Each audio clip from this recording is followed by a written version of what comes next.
The hell horse that hadn't appeared for a while had suddenly appeared like the wind. That was why Muyang had no choice but to plan to catch Headley's cow himself. The hell horse was slightly dejected as well, but regardless, this was the golden opportunity to make Muyang use one of his 3 favors.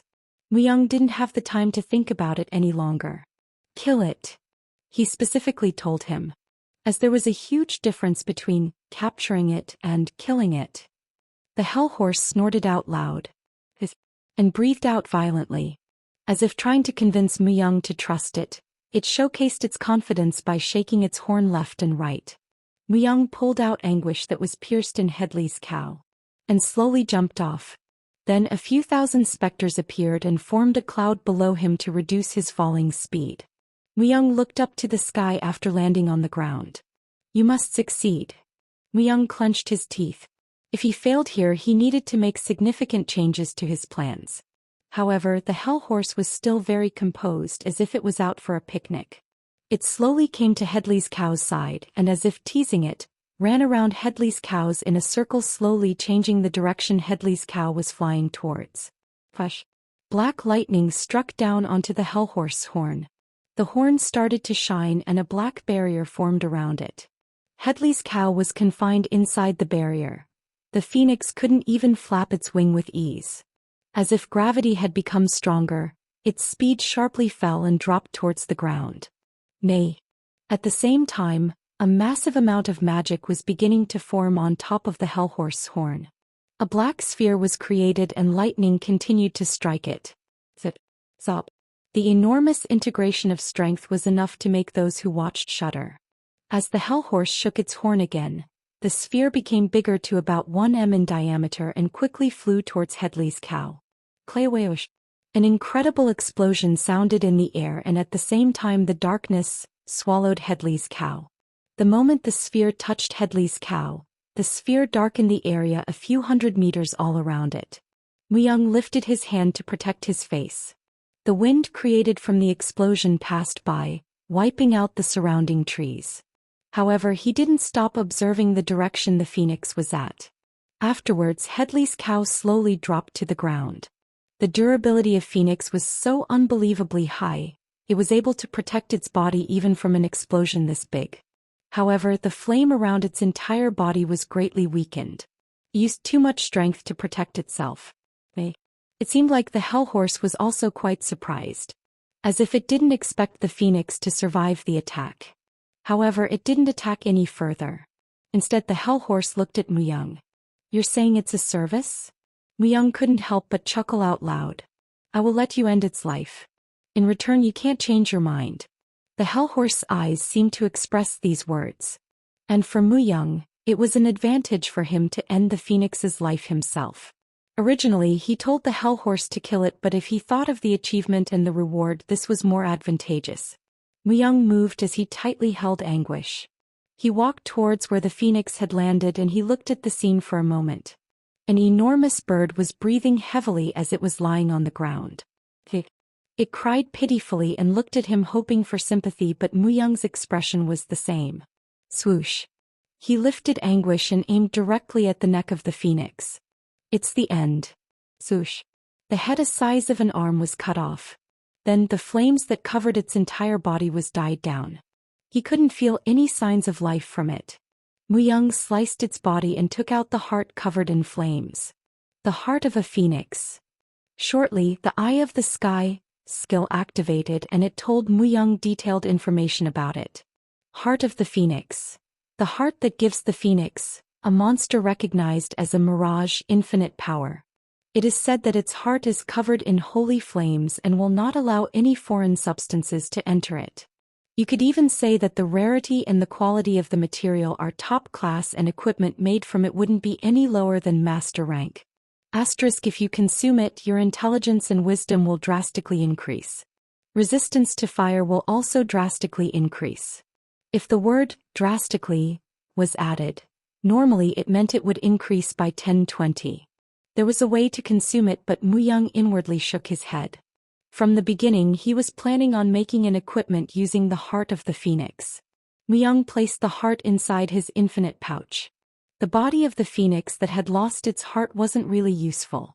It was because all its power came from this heart. In reality, after the phoenix lost its heart, its body shrunk and withered. Meg, the hell horse, came down beside him. In an imposing posture, it solemnly went around the phoenix. Myung clicked his tongue as he saw this. It wants me to compliment it. He could clearly see its intentions. It was a gesture for Myung to compliment it after watching its performance. Certainly, the Hellhorse performance was beyond what Myung had imagined. The power that instantly overwhelmed the phoenix. It seemed worthy of a master of darkness to boast about his favorite horse. Thank you. You were amazing. The Hellhorse held its head even higher. You could say it was a very predictable horse. The plan itself had ended, but not everything was complete. The trial of Hum. Token of From the inside of the phoenix's mouth he took out a marble. Half of a marble. There were 2 trials of Hum. The Dakibi who completed the other trial would receive the other half. And he was able to momentarily confirm that their trial had already ended when he was in the air. Myung took a deep breath and walked back. And the Hellhorse stood beside him. As if it still wanted him to continuously marvel at its dignity. The Dakibis were stirred up. 2 trials of Hum were arranged. Among the 30,000 Dakibis that went through the endless battlefield, only a number a bit over 300 were able to come out alive. On the other hand, the other trial had over 20,000 Dakibis still alive from the trial. Instead, they had bunched up together. They were completely different from the ice Dakibis and fire Dakibis who were divided and had fought against each other. Where is the other half of the token? Seohan knitted his brows. He was successful in killing the fire Dakibi Arlo, but now the gold Dakibis were the problem. The gold Dakibis used the energy of the ground to exhibit their power, and it seemed like they were the final winners of the trial. Also, only 300 were alive on their side. On the other hand, the leader of gold Dakibis led 20,000 Dakibis. There is no point in fighting, so just quietly hand it to me. This type of meaning seemed to be implied. It was clear who the winner was. But Seohan didn't have the token. There it is. Seohan lifted his hand and pointed to the sky. Screech. The phoenix screamed out loud. Zap. Zap. Lightning struck down and the Hellhorse was running beside it. The scene unfolded that resembled the creation of the world. Although it was one-sided, it was overwhelming. Even the fire tars wouldn't be able to produce that much firepower. Maybe it would be possible for the dragon race. Yes, just the dragon race. However, even in the great underworld, the number of dragons were extremely small. Why was the phoenix in our trial? I'm not sure. It wasn't a phoenix in the beginning. It all of a sudden changed to one. What kind of ludicrous statement is this? Everything is true. Seohan was frustrated. Seohan didn't know what was happening right now. One thing was certain, that the phoenix snatched the token and Myung chased after it. Myung. That was right. Myung was also a Dakibi masked under a veil. Was he really an ice Dakibi? Plush. Then a huge explosion occurred in the air. The ground strongly shook. This kind of power. Shouldn't we go after the phoenix even now? A phoenix and a monster almost as strong as a dragon. Is it even possible to block those 2 and take back the token? The Dakibis were extremely confused. It was completely unexpected for someone else to barge in the Dakibi's trial. After some time had passed, someone approached from afar. He instantly passed by Seohan and spoke towards the rest of the group. Where is the other half of the token? Seohan felt awfully refreshed at this. It was like returning the words the ruler of the gold Dakibis had just asked him. He had the other half of the marble. Token of You had it. The man Myung carelessly spoke as he looked at the ruler of the gold Dakibis. It was an arrogant thing to do. However, no one could react to him. Stomp. Stomp. Footsteps that were unusually loud. Then the thing that stood by Myung was a monster everyone knew of. The Hellhorse.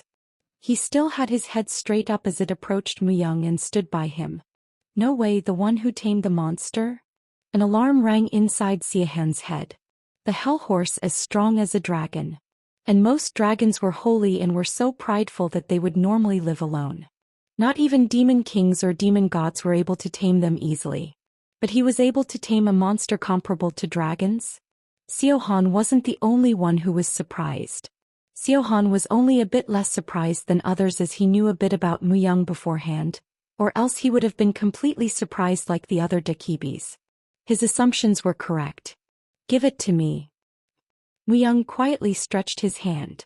He was planning to grab hold of that token even if he had to ask a favor from the Hell Horse again. The expression of the ruler of the gold Dakibis stiffened and slowly handed the marble over as he understood the situation he was in. If he didn't see the Hell Horse frantically run around, they might have fought bravely, but everyone was already overwhelmed by its presence. They didn't call it a top-rank monster for nothing. In the underworld, the absolute strong won against the numerous. Although there were only a very few top-rank monsters, they possessed earth-shattering powers. The gap between a high rank and a top rank were beyond one's imagination. If he wanted to protect the 20,000 Dakibis left, he had no other choice. Muyang instantly placed the two half marbles together. Swish! The marbles started to emit light. The light only emitted towards Muyang and was slowly being absorbed into him. Amazing! He exceeded our expectations. He used the Hell Horse, but that's also his power. We need to choose a reward for achieving the impossible. Humph. I have my eyes on him. He's suitable to create our secret garden. I won't allow you to give him an ambiguous reward. The secret garden. I still can't trust him.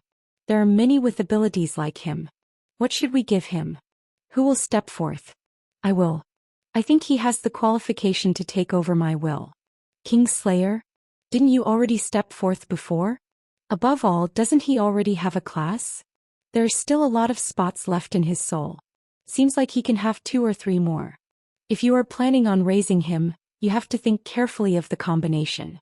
Death Lord wasn't enough and now Kingslayer. Their levels of difficulty are both too high. There is still a long way ahead if we want to achieve the final victory. I think differently. It's obvious what people might do if they receive a power that is easily achieved.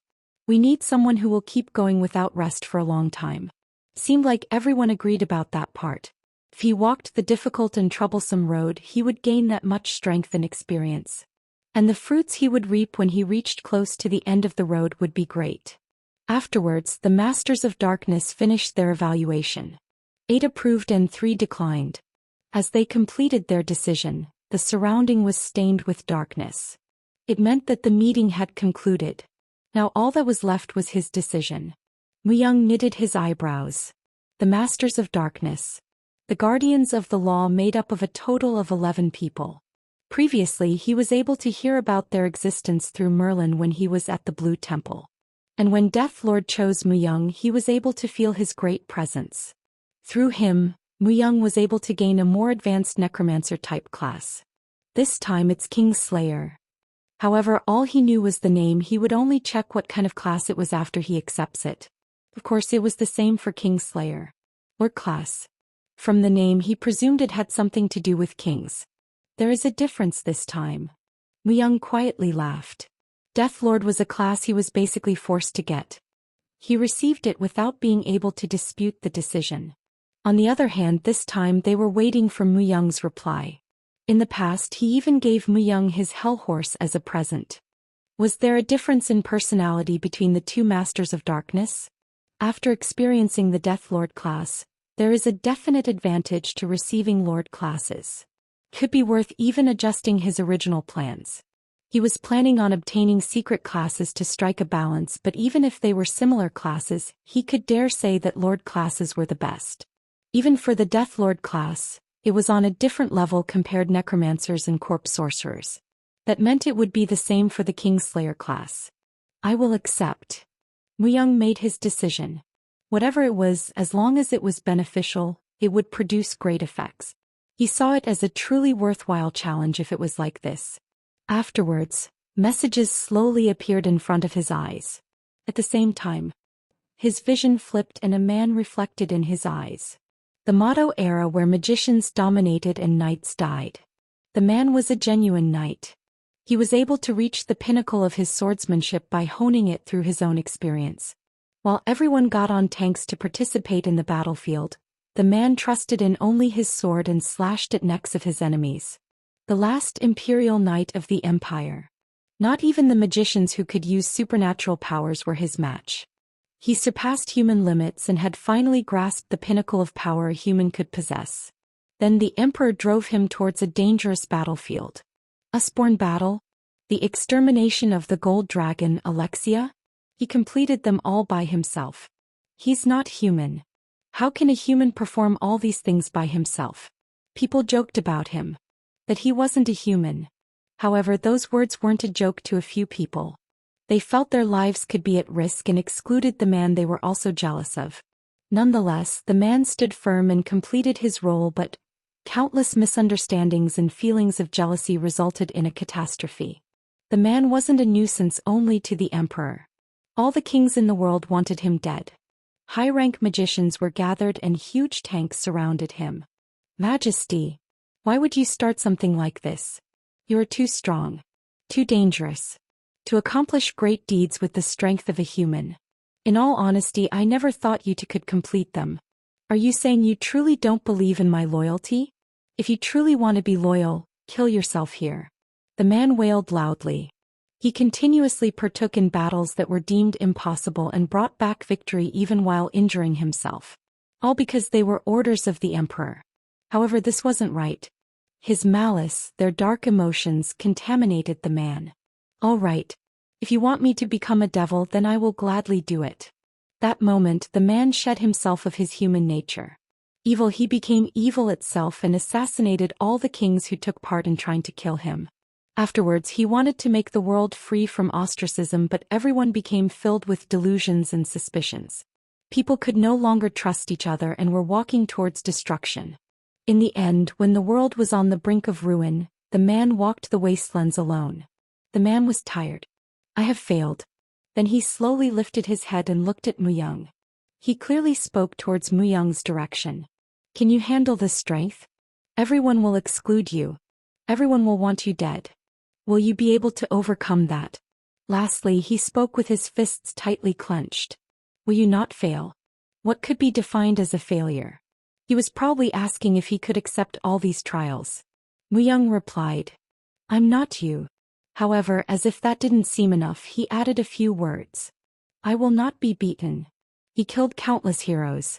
He burned down people's hopes and dreams and received the blames of everyone. Even then, Muyang wasn't beaten. He never regretted the decisions he made. Instead, he smiled and faced them. Alternatively, the King's Slayer was too upright. He was a man who stood completely opposite of Muyang. Then take it. I will leave my secret garden to you. King's Slayer smiled. Then twilight fell and covered the world in darkness. A bright light was endlessly swallowing Muyang. Muyang's body was slowly lifted up in the air, and in time all the light was absorbed inside Muyang's body. Only then did Muyang open his eyes. Greetings, Greetings, The Dakibis bowed. The true ruler of Dakibis. It was because he had the qualifications.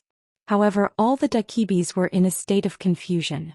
There were no records of a Dakibi who hadn't evolved into a Duaxini becoming the It was said that the token of would reject them.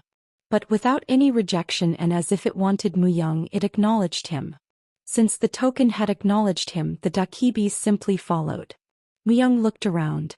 Over 20,000 Dakibis bowed their bodies to welcome him. Status viewer. To check his changes, Muyang turned the status viewer to show his status. Achievement effect dash. A+, strength +10. Ruler of Dabis. Gremmary's anguish, A. +3 to all abilities. Azura's vassal, A. The strength to deal with spirits and devil's power. Spirit ability increased by 10. Soulmate B+. From now on, if you commune with an undead, the undead stats will slightly increase permanently. Descendant of Murlocs B+. Increased growth of Murlocs. Fairy's blessing B. Allows fairies to feel familiar with the user. Class effect dash. Death Lord, Lord class, Ruler of Death. King's Slayer, Lord class, Slaughterer of Kings. Sets dash. Strength 140, 104 plus 36. Agility 137, 100 plus 37. Stamina 124, 96 plus 28. Intelligence 81, 59 plus 22. Wisdom 77 55 plus 22. Fighting Aura 81 59 plus 22. Magic Resistance 65 47 plus 18. Spirit Ability 61 33 plus 28. Special note: Fighting Aura has been awakened. Completed the first metamorphosis. Equipped and invoked equipment: Anguish, Strength plus 14, Ogre's Cruelty, Lunatic Sovereign's Set, all stats plus 15, Stamina plus 10. Shadow Armor, it allows you to teleport to a shadow within your vision 3 times a day. Wicked Belt, Intelligence and Wisdom plus 4, all undead are strengthened by 5%. And Hermes's Boots, Agility plus 15, 3 seconds of acceleration. He became the next Doom and a class was added. Besides that, his stats had greatly increased. The first metamorphosis isn't too far from now. Muyang wasn't sure if he would experience the metamorphosis again since he had already completed it, but he would know when the time came. Anyways, if he received a class, then the skill regarding it would have been added as well. Muyang checked his new skills. Skill title: King Slaughterer, none. Description: the authority to kill any king. You become stronger as you act upon your authority. Every time you kill someone recognized as a king, you will earn appropriate stats. You will not be swayed by servants. Skill title: Swordmaster, F. Description: the one who walks the path of a sword. A unique power only given to the Kingslayer who has surpassed everything, honing his sword skills. Asterisk: understanding of sword drastically increased. Asterisk: you can find out about a sword's hidden story. Asterisk: it pulls out the pure performance of a sword. There were 2. And both skills were passive and didn't need to be activated. Satisfied, Muyang nodded his head. I won't fail. And he resolved himself once more. Kingslayer. That he will walk a path completely different from him. Congratulations for completing the 32nd wave of the battlefield. Woo-hee-hee. Crackle. Crackle. Out of the blue, fireworks fired off and beside him a small fairy appeared. It was a fairy he had seen before. It was Wu-hee, whom he saw before in the endless battlefield. Why are you here? You're saying this because you're embarrassed, right? I know. But you don't need to. I don't understand what you're saying. I promised you will get Wu-hee if you clear more than 30 waves in the endless battlefield. I never made that kind of promise. He did hear about it, but he didn't make a promise. As Muyang spoke coldly, Wu-hee was about to cry. Sniff: this is what others mean when they say tossed away after being used. Wu-hoo is being tossed away. Stop speaking nonsense. Then are you going to have Wu-hee? Muyang frowned. On the other hand, the Dakibis who were watching them could only widen their eyes. Was the prophecy really true? A small commotion started. The trial of Hum. A prophecy about the token of The high priest read the secrets of the universe and spoke that everything will be accomplished here in the Soul Mountains. And within the prophecy there was a part that stated, the one the fairy follows. He will lead us to paradise. However, it was hard to even come across a fairy. And they haven't really heard of a fairy following someone. Be quiet. It was all too complicated. In an instant at Muyang's words they were silent. You couldn't say he wasn't an incredible influence, and soon Siohan was the first to act. Dirum, please lead us to paradise. Paradise? What kind of nonsense was this? However, Siohan was serious. The ruler of the Ice Dakibis, the one who spoke informally all this time, spoke politely to him. What was more, he was even sincere. They said if the real showed up, he will lead the Dakibis to paradise. Us, the Dakibis, all have been divided, and in this extreme land, we were barely able to prolong our lives. Please lead us. The Dakibis were never strong monsters. To the point, it was almost impossible for them to live in this demon god's territory. Muyang breathed out a long breath. If you want to follow me, then you can. Muyang continued to speak to the 20,000 Dakibis. However, I won't guarantee the place I'm going to is paradise. There is nothing there, and everything is starting from the ground up. A place where there was a little less than 100 people. Muyang was planning to take the Dakibis to his territory. He wasn't sure if humans and Dakibis could live peacefully together, but while they had the influential person known as Muyang, it didn't seem like it would turn into a fight. Muyang looked at Wuhi and spoke again. You make your decision. I want to go. I want to go. Wuhi raised her hand high in the air. A decision she didn't think twice about. That was right, a decision had to be made. If he forcefully took them, they would only resist. Muyang moved. Soon 20,000 akibis of various types started to follow behind him. Many changes occurred while Muyang was away from his territory. Under Baltan's direction, wooden buildings were built and they earned necessary items from exploring the dungeon. Although there were less than 100 people, they were united for survival. They might have had the thought that they needed to figure out how to survive by themselves. There was no other choice. Irene placed her leather armor on a drying rack with the most sunlight as she shook her head. She needed to prepare for the worst-case scenario when the Lord didn't return. They were able to protect the village to a certain degree with the undead left beside by the man, but she couldn't be certain that this would continue. Also, there was no way to know when a strong monster would invade the village. These factors made the people worry. Although this did help provide motivation to be united, that was only a desperate struggle to live. Irene looked at Baltan standing firmly in front of the entrance of the village. Baltan. He hovered between life and death after being poisoned by a murloc. But he became a knight of the Lord the next day. However, Irene knew the truth which the village people were unaware of. Baltan died. Irene was the first to notice that Baltan was dead. But when the Lord returned, Baltan's consciousness came back to life. When Baltan reopened his eyes, he became more quiet and stronger. Incomparable to the past. She thought he might have been turned into an undead, but his memories were still intact. His attitude towards other people, including Irene, didn't change greatly. He desperately tried to protect the village and even risked his life for the people. It was clearly different from the time when Heidegger became a completely different person. Are you really Baltan? A question she couldn't bear to ask. Even now, when few weeks had gone by, she wasn't able to ask him this one question. She couldn't find the right timing and had kept delaying it. Irene tightly bit her lips. Today she was going to ask for sure. However, as expected, she couldn't ask him. This time it wasn't due to an internal factor but an external factor. The village, move it. Then your lives will be saved. 15 lizardmen came to the village. The ones that walked on 2 feet with the face and the body of a lizard. They looked around the village with greedy eyes. It seemed like the newly created buildings stimulated the greed of the lizardmen. Baltan, who was guarding the entrance, slowly placed his hands on his waist. Swoosh. Baltan held his sword up high and sliced off a lizardman's head. Grr. The lizardmen bared their teeth. The claws that seemed like they could pierce through everything became longer and their heads turned red. It meant that they were prepared for combat and that it was impossible to settle this with words. Thud. However, half of them fell to the floor before they made their move. The undead hidden inside the shadows. It was because the Avengers whom Muyang left behind appeared behind the lizardmen. Kaya. The rest of the lizardmen shook their bodies and started to attack. While I'm here, no monsters will invade our territory.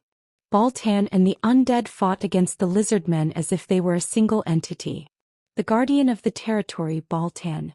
Through Muyang, he was born again and was specialized in defending. The problem started the following day. The fact that these lizardmen weren't the only ones. You guys are confined. I will slowly starve you to death. The next day, the one that introduced itself as the Lizardman King appeared. It was a huge monster at least twice the size of other lizardmen and brought 500 lizardmen to the village with him. Did they need to thank them for not pouncing on them from the start? After the Lizardman King left, the expressions of everyone in the village stiffened. Damn it, they are telling us to just die. What should we do? With just us, we won't be able to handle so many. The lizardmen have very keen senses. If they are determined, it would be hard to leave the village. First, let's try to find the people who can fight against the lizardmen. We can't just stand here and suffer. However, they didn't give up. They didn't have a way to run away either. This was the demon god's territory. A land too barren for them to live on. Another fight began and Baltan continued to show off his abilities. Cry of the Guardian. The effect that increased the toughness of allies, which made people think more realistically. They divided themselves into groups. First, people who could fight one-on-one with the lizard men formed a group and the rest were divided up into supporting roles according to their abilities. The Lizard Man King tried to create disunity by frightening them, but everyone cooperated even more than before. They couldn't just lose the sanctuary they finally gained. Let's think of a way. Let's make a trap. We have the Murloc's poison. We still have some leather left. Don't you think we can plan some sort of disguise tactic with them? Since they don't seem like they will invade us right now, let's work the fastest we can. The Lizard Man King's scheme wasn't going as he had planned. Abnormal for monsters, he was playing mind games, but that actually gave them an opportunity. If he suddenly charged in with 500 monsters, they wouldn't have been able to hold them off and would have been annihilated instantly. However, now that they had a day, they had the chance to make a last-ditch effort. The next day, 100 lizardmen raided the village. However, no matter how keen the lizardmen's senses were, they couldn't avoid the skillfully made traps. As they stepped inside the village, 10 lizardmen were trapped inside holes or were poisoned by a strong poison. And arrows rained down. Ting, ting. However, the skin of the lizardmen was tough. There was no way for a wooden arrow to pierce through them. The lizardmen flicked their tongue. Although they were skillfully made traps, if they experienced it once, the story changed. They concentrated on the ground to avoid the traps. Arrows? They didn't care. If they were careful of their eyes, they thought they wouldn't be afflicted. However, that relaxing attitude didn't last long. Blaze. Suddenly, the normal arrows were changed to flaming ones. Quickly roll the oil tanks. Like we practiced, roll the oil tanks to the places we've designated. The oil they extracted from Murloc corpses had many uses in everyday life. However, they were also useful in defending the village. As their surroundings were instantly covered with fire, the lizard men became flustered. It wouldn't be easy for them to overcome their instinctive fear of fire. In reality, there were a few lizard men that were painfully being burned to death. Now is the time. Attack. No. Baltan didn't lose this chance. Around 50 people held their own weapons and started to attack the lizard men. Most of them were weapons Lord Muyang left behind, but they weren't bad. At least they were enough to pierce through the scales of the lizard men. Flash. All kinds of battle sounds filled up all around them. As their spirits collapsed, the lizard men ran about in confusion. Shortly after, they started to run away in retreat. The people cheered as they raised their weapons up high. We won. Don't ever come back, you damn lizards. Kayak. 2e. Victory was always sweet. As the people were drunk with that word, they shouted out their feelings, embraced each other and danced. However, they couldn't always feel the sweetness of victory. There were about 500 lizardmen in total. Even if they reduced their numbers by a few tens, they were still over 400 left. And as the numbers slowly increased and they were getting used to their tactics, people were getting nervous. Even though they were still holding on, people secretly knew that they would be at their limit soon. Is there no way? Late at night. Irene was preoccupied. Like this, it will be difficult. We won't last long. It wasn't just the lizard men that died. More than 10 people had died already. It was obvious that within time the rate of deaths would increase. However, no matter how much she thought about it, she couldn't think of a way to solve this. I'm powerless. Irene hung her head. She could only guard the entrance, make traps and use a bow. At most 2 people's worth of work. With just that, she couldn't turn the current situation around. At that moment, Baltan, who was sitting with a few men near a fire, stood up from his spot. Baltan. The enemies are here. Enemies. Zing. Zing. Irene quickly shook the small bell-shaped item on her neck. It was an item she earned from the Murloc dungeon, and if she shook it, it would produce a loud sound. The people who were asleep hastily gathered. About 70 in total. However, everyone was completely exhausted. It was because for the last 3 days they weren't able to sleep well. A lot of enemies. Stand by. However, Baltan didn't order for them to attack unlike before. Soon, hundreds of red eyes sparkled in the darkness. In the middle, the Lizard Man King showed its huge presence. It finally came. Damn it. People clicked their tongues bitterly. Their only hope was for it to make a miscalculation. However, it seemed like that last hope disappeared. About 400 lizard men and 70 villagers. There was no need to compare who would out on top. Their only choice was to negotiate. Baltan walked forward with heavy steps. Lizardman King, face me one-on-one. Let's end this as representatives from each side.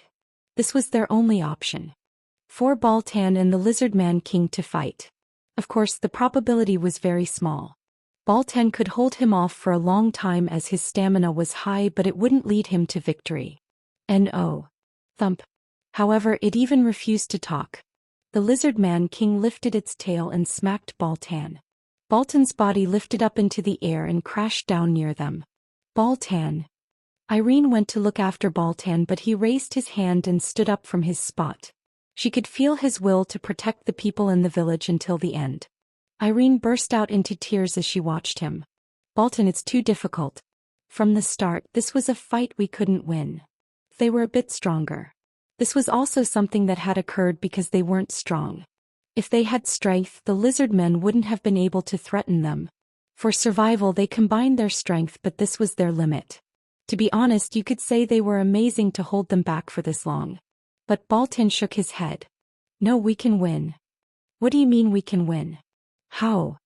He's here. Baltan was looking towards a faraway place. Following Baltan's gaze, Irene turned her gaze towards the location and immediately her body shivered. You would have to call it ghastly. Chills ran down her spine. A fierce dusty wind blew, and from afar many things were approaching. Lizardmen were able to feel it as well. They turned their heads and couldn't help but stiffen their bodies. Before they knew it, tens of thousands of Dakibis had encircled the lizardmen. And in the center, a person who Irene was familiar with appeared. Ah! She now realized who he was. At least at that moment she couldn't be happier to see him. The Lord who left them had returned. Within the darkness, his eyes were sparkling with an especially red shine. What are you lizards up to? The lizardmen didn't reply. That was why Muyang spoke coldly. Kill them. Has ordered us. Kill all lizardmen. As the blue skin-colored Duaxini yelled, about 20,000 Dakibis started to move. A massacre occurred afterwards. No other words were necessary. The Lizardman King felt that the situation was dangerous as the Dakibis suddenly barricaded them from behind. King of Dakibis. Fight me one-on-one. No. Swoosh. Anguish made a quiet sound. From his body, thousands of black specters soared out. Everyone trembled at the sight. In just 1 month, the Lord returned as a king. As soon as he sliced off the head of the Lizardman King, a long message appeared. It seemed like the King's Slaughter skill effect had activated since it was a monster with ruler qualifications. Strength 5. Not bad. Actually, it was surprising. Furthermore, not a supporting stat but a pure stat was increased. Muyang stretched out his hand and held the spirit of the Lizardman King. It's a pity they can't be repeated. It meant that if he was to kill another Lizardman King, it wouldn't be counted. Muyang looked at the Duaxini Siohan for a second, then turned his head. The underworld. There was an uncountable number of monster species. And Duaxinus, like Siohan, were necessary to keep the Dakibis under control. It was foolish to take action. By the way, Lord Quest? Muyang frowned at that part. Occasionally, there were times when an associated achievement appeared when you solved a specific trial. And when all associated achievements were completed, an enormous reward was given. The Lord Quest he received this time meant that if he killed 100 different types of kings, a reward depending on the grade of the content would be given. In the name of In the name of It was a very memorable scene to see 20,000 Dakibis crushing the lizardmen. From the beginning, lizardmen weren't high-rank monsters. So they couldn't overturn the absolute difference in numbers. As if it was obvious, the fight simply ended in an instant and Muyang returned to his territory as if nothing happened. Greetings, Lord. Baltan was the first to kneel. Everyone else started to kneel, following Baltan's actions. However, everyone's faces were filled with curiosity, astonishment and nervousness. They were curious as to where and how he gained this many Dakibis and were scared they might be harmed. Muyang calmly spoke. From now on, these Dakibis will also be the citizens of this land. Try to get along with each other. Surprise spread on the faces of those who heard his words. To get along with Dakibis. Even more, there were tens of thousands. However, Muyang didn't speak any further. That was the end of his explanation. They need to develop quickly. The words of placed quite a strong power on the Dakibis. If they were told to die, they wouldn't really die, but they would at least pretend to act something similar to that. Since he had already warned them numerous times, there was no worry that the Dakibis would attack the humans. Just he was worried how 20,000 Dakibis would be able to settle down in this land. If they didn't handle the job swiftly, they would only walk the path of self-destruction. This was Demon God's land. You could only earn what you wanted through struggles. They needed to cooperate with each other to live. First, I need to suppress the surrounding monsters. Muyang nodded as he entered the village. 20,000 Dakibis settled near the village, but as they lacked the infrastructure, it was hard to even call it a settlement. To stabilize the land and for the Dakibis to settle, there was a need to tidy up the surrounding monsters. Strong monsters don't live within a few kilometers of this place. With Baltan and Irene leading the way, start suppressing the nearby monsters. The two were familiar with surrounding land. If the Dakibis weren't careful, they might stir up a hornet's nest, so Baltan and Irene would only lead them to prevent that. The rest of the 5,000 Dakibis move the materials and build homes. Also help the humans increase the size of the field. And there was another problem he needed to take care of. There wasn't a lot of food stored up.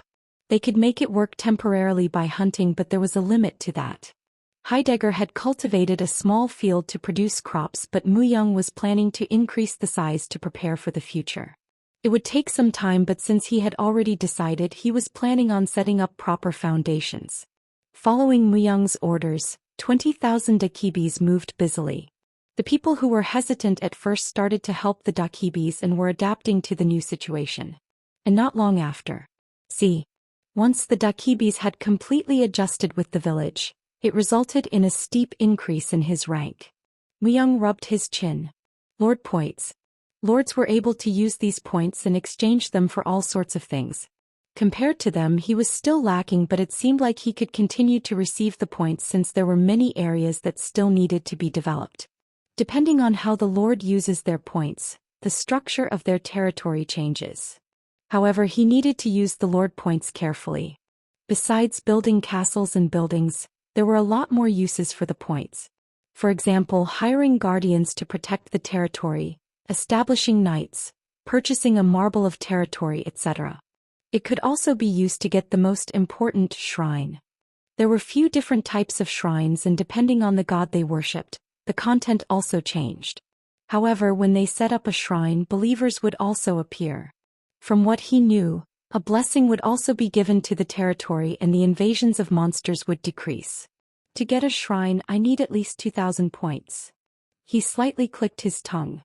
And he turned his head after observing his territory that was slowly developing. Dear husband, is something concerning you? There is a needless name attached. A small fairy flying around with her fluttering wings. He looked at Wuhi. Wuhi kept following Muyang around everywhere after they came out of the trial of She somehow noticed Muyang's change in emotions, and like she said, he was continuously troubled by one thing. Awakening. Besides his territory getting stronger, there was a need for Muyang to develop himself on his own. The first thing was awakening. He about to reach 100 in his main pure stats. Strength and agility are over 100. All that was left was stamina. However, his stamina stat didn't seem like it was increasing like before. In the past, Muyang had a chronic problem with low stamina. Since intelligence and wisdom were stats that influenced the mind, and unless he planned on becoming a magician, they could be left low, but there was no way to advance with his low stamina. It was clear that there was a limit in raising it simply by moving. Of course, unlike the past, there was a way. King Slaughterer and soul exploitation is my last resort. He believed he could raise the rest of his stamina using these two methods. However, it would take time, or he would need to take apart the undead he made already. It was best to try his best and use the two methods as last resort. Then husband. Wu-hee spoke as she twisted her body as if she was embarrassed. For a moment, Mu-young looked at the land beyond his territory. Since you're a fairy, you should know a lot about the trials. He openly ignored her, but Wu-hee didn't care. Instead, she placed her hands on the side of her waist and confidently spoke. Of course I do. In that field there is no fairy who can catch up to Wu-hee. Is it possible to find out what kind of trials are nearby? Wu-hee placed her hand on her head and pondered for a moment. I think it is possible. Since Wu-hee is very popular among fairies. Obviously. Wu-hee. He didn't think she would be useful, but if what she was saying was true, she would be quite useful. If he could learn of the locations of trials, it would be possible for him to monopolize them. Lead me. What? Now. As Mu-young nodded, Wu-hee's cheeks turned red. Gulp. I can't do it for free, with one kiss. Mu-young's eyes were completely cold and emotionless. He was already a cold man, but now he felt much colder. After realizing this, Wu-hee broke out into a cold sweat. It's a joke. I will quickly look for them and come back. And she fluttered her wings and left the territory. For a moment, Mu-young watched her go and then clenched his fists. Since I've already completed the first metamorphosis, I can't be certain if I can repeat it when the time comes, but I will look for the dwarves afterwards. He had a lot of materials like the heart of the phoenix, dragon bones, etc., but there weren't a lot of blacksmiths who could make use of these materials properly. Though it was possible that the fire tars could, but the dwarves were probably multiple times better than them. And Mu-young knew a way to find the dwarves. Even if he didn't, he could just use a little wish. Since they weren't the type to run away, he needed to meet the criteria first for the awakening. Wu-hee flew up the sky and looked down towards the ground. And then she continuously dropped her wing dust and waited for a response. Wing dust was like a signal among fairies. Not too long after, a fairy who read the signal flew towards her. Pant. Wu-hee. Oh, my love. The fairy was quite fat. He was sweating as he approached her. Wu-hee knitted her brows. What? You're Pant. Why are you here? Pant. I'm repairing a trial. Wu-hee, are you now willing to accept my love? In your dreams. I'm taken. Wow, what did you say? The fairy called Pant fell to his knees when he heard this shocking news. A stream of tears fell down from his eye. Wu-hee didn't care and just spoke proudly. Besides that, I can take a look at it, right? Where is it? What are you talking about? The trial. Who knows? Maybe my heart will be moved if you make a good trial and receive a wonderful house. Wu-hee hates fairies who are incapable. To take Wu-hee, a huge house big as a castle is a must. She raised her head high. Then the fairy who was kneeling got up and tightly bit his lips. Pant. Then follow me. I will prove my abilities to you. Fortunately, if she looked at trials, he had a possibility. He was planning to make the most balanced trial out of all the fairies and receive the dream house of all the fairies as a reward. Normally, it was custom for the one who courted to prepare for the house, and Pant was confident. Soon Wu-hee was guided into the box of the trial. It was well made considering it's made by someone like you. But, like a sister-in-law, she looked around the trial and made a face. Why, what's wrong? This is too hard. Why are monsters like Cerberus in here? Pant, the three-headed Cerberus is a guardian that guards the room. It's the part I'm the most of. There's no way you would have placed a monster like that all of a sudden. There is a way to clear it. Of course, since there are 3 heads, 3 methods are required. I've modified it so that the challenger has to consider the balance of them all to beat it. Wu-hee smiled brightly. The fairy who watching her held his chest. His heart was felt like it was about to burst. There were no words that better explained his emotions better than this. Wu-hee was like a princess to fairies. A fairy of matchless beauty and confident personality that would even make the gods fall in love with her. It was merely from the standard of the fairies, but that was why numerous fairies tried to win her heart, and Wu-hee always gave them a flat refusal. But now that chance was given to him. How could he not be excited? Then later Wu-hee secretly asked. Wu-hee, is that so? What is the method you speak of? Sohan. He who was both the ruler of the Ice Dakibis and a Duaxini approached Mu-young. Myung turned his head and said to the excited Seohan. What is it? Please show the difference between the humans and Dakibis. Behind him was another Duaxinus. The two kneeled and requested. Tell me what the problem is. The Dakibis aren't able to comprehend why these few tens of humans are living in the center of the settlement. Aren't more than tens of thousands living on the edges. It was as if he was saying that the positions of the owner and the guest were reversed. However, Myung shook his head. The ones who made the dungeon and all the building in the center were humans. To chase away these people who had united together after experiencing Heidegger's tyranny together? It wasn't rational. Though this could be beneficial today if he gave in once, there was nothing saying that he could stop it next time. Myung had no thought of discarding either the humans or the Dakibis. If I create harmony, my Lord point will go up. Above all, Myung remembered that his Lord points would go up. It said that the humans and the Dakibis were living in harmony and granted him 10 Lord points that were difficult to achieve. It meant that if he developed it further or embraced more species, he would be able to earn even more. There was no precedent where all intelligent species lived in one territory. And Myung thought it wouldn't be bad to have these humans and Dakibis as a start towards that kind of territory. Could it be due to being in the forest of death for 40 years? He didn't have almost any of the natural bias other humans had. They were living here first. And in my territory, I will not let any sort of depredation on any species. And so, Myung decided to call those actions depredation. It was the first rule he founded as the Lord. Then are you telling us to just endure? Seohan too did not want to take it by force. He wanted a compromise. That Myung would act rationally. It seemed like the dissatisfaction among Dakibis was at its limit. It wouldn't be wise to leave like this. Myung said. I will allow duels. However, I will not allow forced duels. When you guys come to an agreement, each side will bet what they want, and with my permission you can duel. The victor will gain while the loser will lose. This was the underworld. It was honestly impossible to truly come to an agreement using only words. A world where the strong survive. There was a need for physical action to settle disputes. But he planned to add a rule to make them recognize that they were members of the territory. As he didn't have any experience leading people, his actions may seem crude, but this was why he needed experience.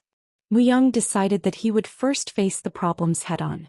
We follow the wisdom of Seohan deeply bowed his head as if he liked this method.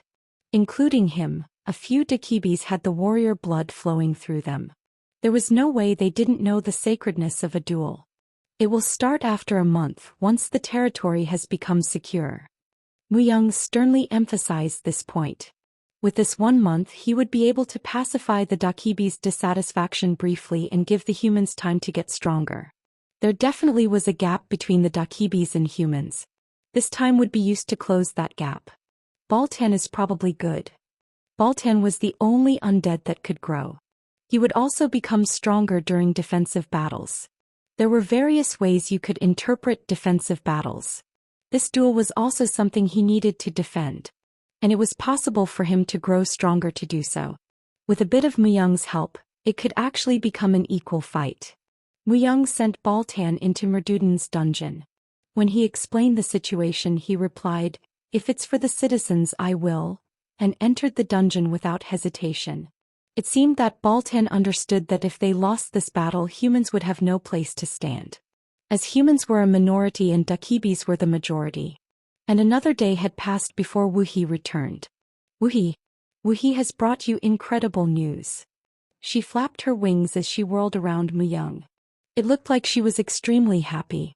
"Is it information about a trial?" "Yep. A fatty who followed me around was building a nest." She was more useful than he thought. For her to be able to find a method to beat a trial on top of finding its location. And then Wuhi stuck her lips out. "But the important thing is, there is a rule where I can only tell you one thing. Solomon said that if we break this promise, he wouldn't give us a house. So I can only tell you one thing." "One thing, huh? What are you curious about?" Wuhi saw everything. The structure of the trial, type, the list of rewards, and even the method to beat the monster guarding the door. It seemed like the 4 things Wuhi said were the key issues with this trial.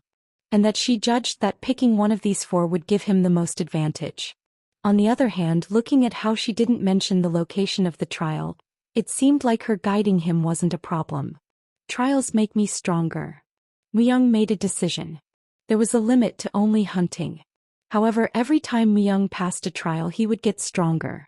Trials were the reason why he was able to advance at such a steep rate. The key to the awakening he believed that was in trials as well. I'll hear the last one. You made a good choice. Woo-hee briefly explained. The method of exterminating the monster that guarded the door. Myung nodded his head after listening to her explanation. Guide me to the location of the trial. Yes, just trust and follow Woo-hee.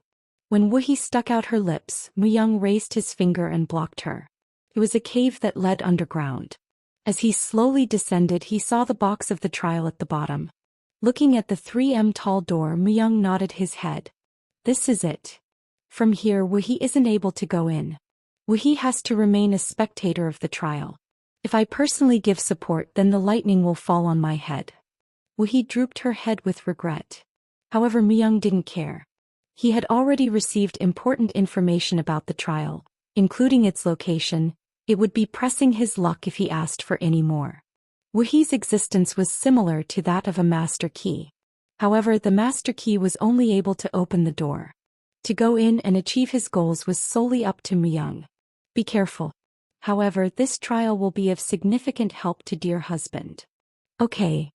Myung slowly moved towards the box of the trial. His surrounding immediately turned dark and word formed with light appeared. With this friendly welcome his surroundings changed. It was still dark but it was bright enough for him to look around. What the new recruit? It's a goblin this time. Taz Tai. Jurge growling.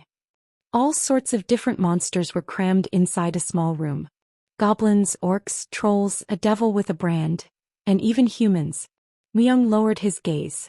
Chains. At some point his feet were chained. Unlike its appearance, it was quite heavy that it was hard to even move. However, something was strange. All these monsters were gathered together but there was no commotion. It would have been normal if they tried to kill or eat each other. It didn't like it was simply due to the chains. Stop licking your lips, you trash. Since we're going to be able to go crazy soon anyways. The devil with a 3 branded on its forehead mocked. Its tattered wings and black nails proved that it was a devil. At the same time Myung realized that this weird piece was due to this devil. It's a slave devil. The third seat Visagos. Devils lived deep in demon gods' territories. They only started to act after the Great Calamity. So in 10 years. He never thought he would see a devil so soon, but if it was a slave devil it didn't really matter. A devil that fell after committing a great sin. No one would care if it died or not. The 3 brand was the symbol of the demon god Visago.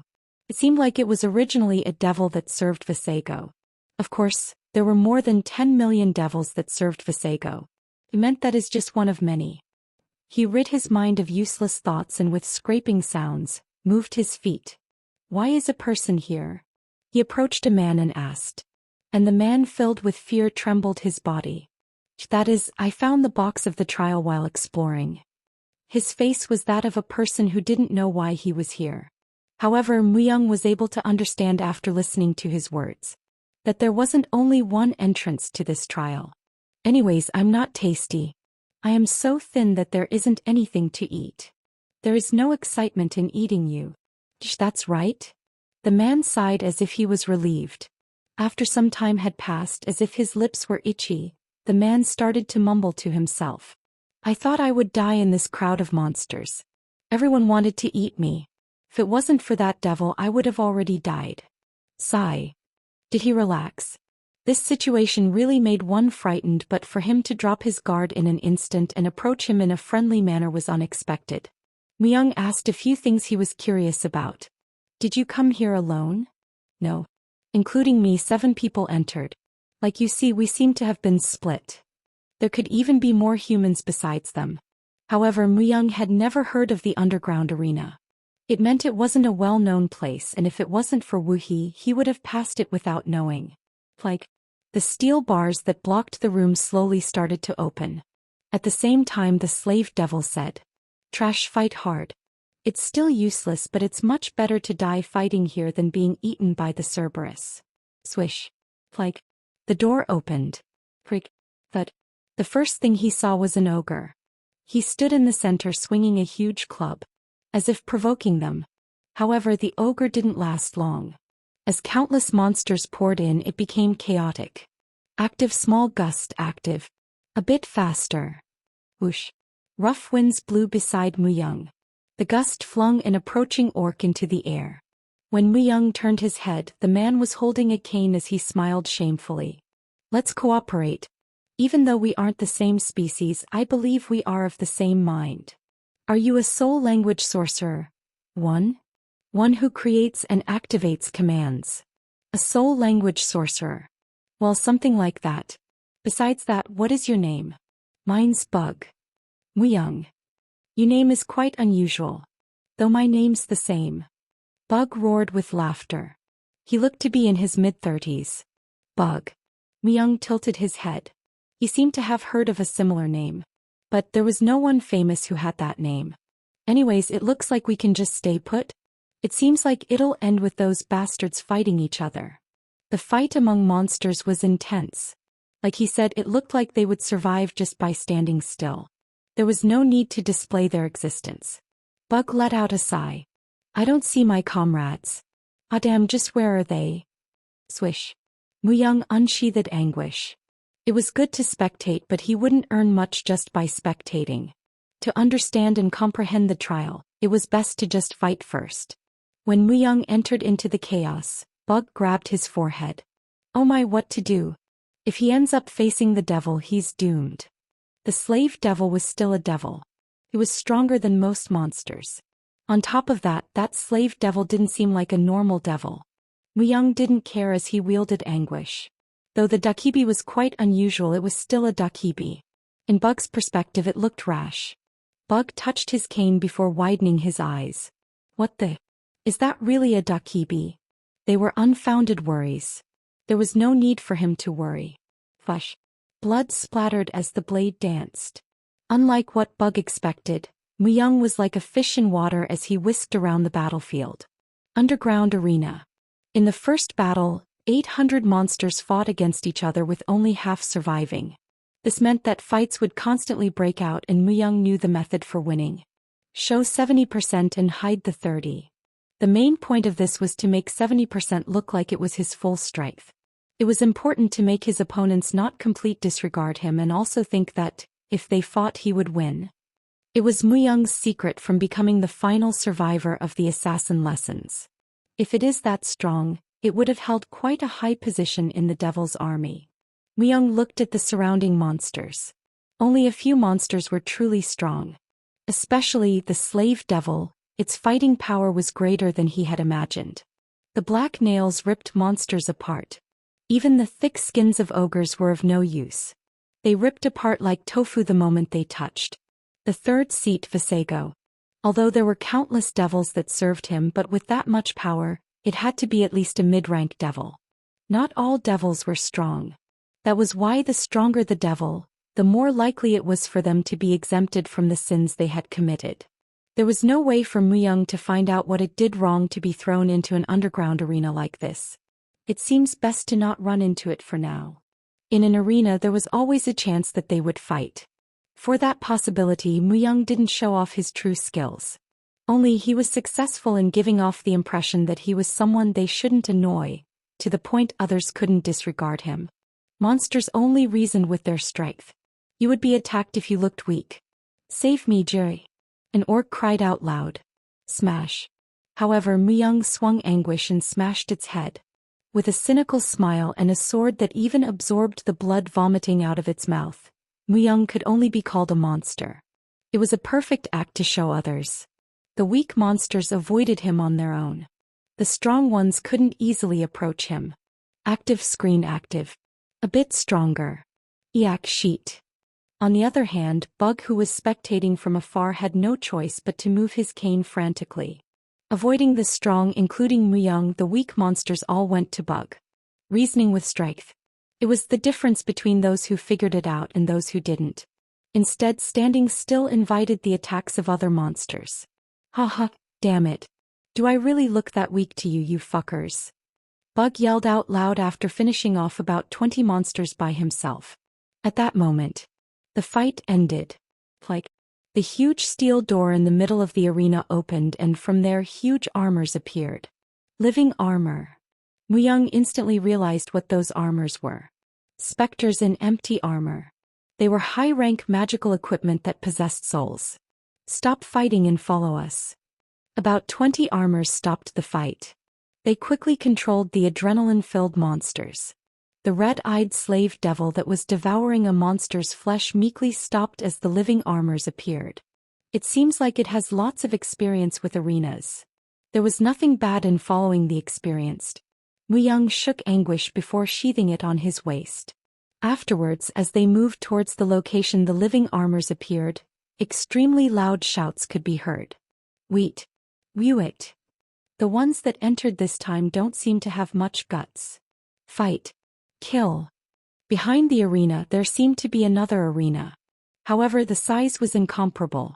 An overwhelming size. At least a few tens of thousands of monsters of different varieties filled up the seats. They weren't just simply monsters, but there were also other species. Dwarves, elves, werewolves, and even vampires. It's the gathering of all the species. He chuckled, and at the same time realized.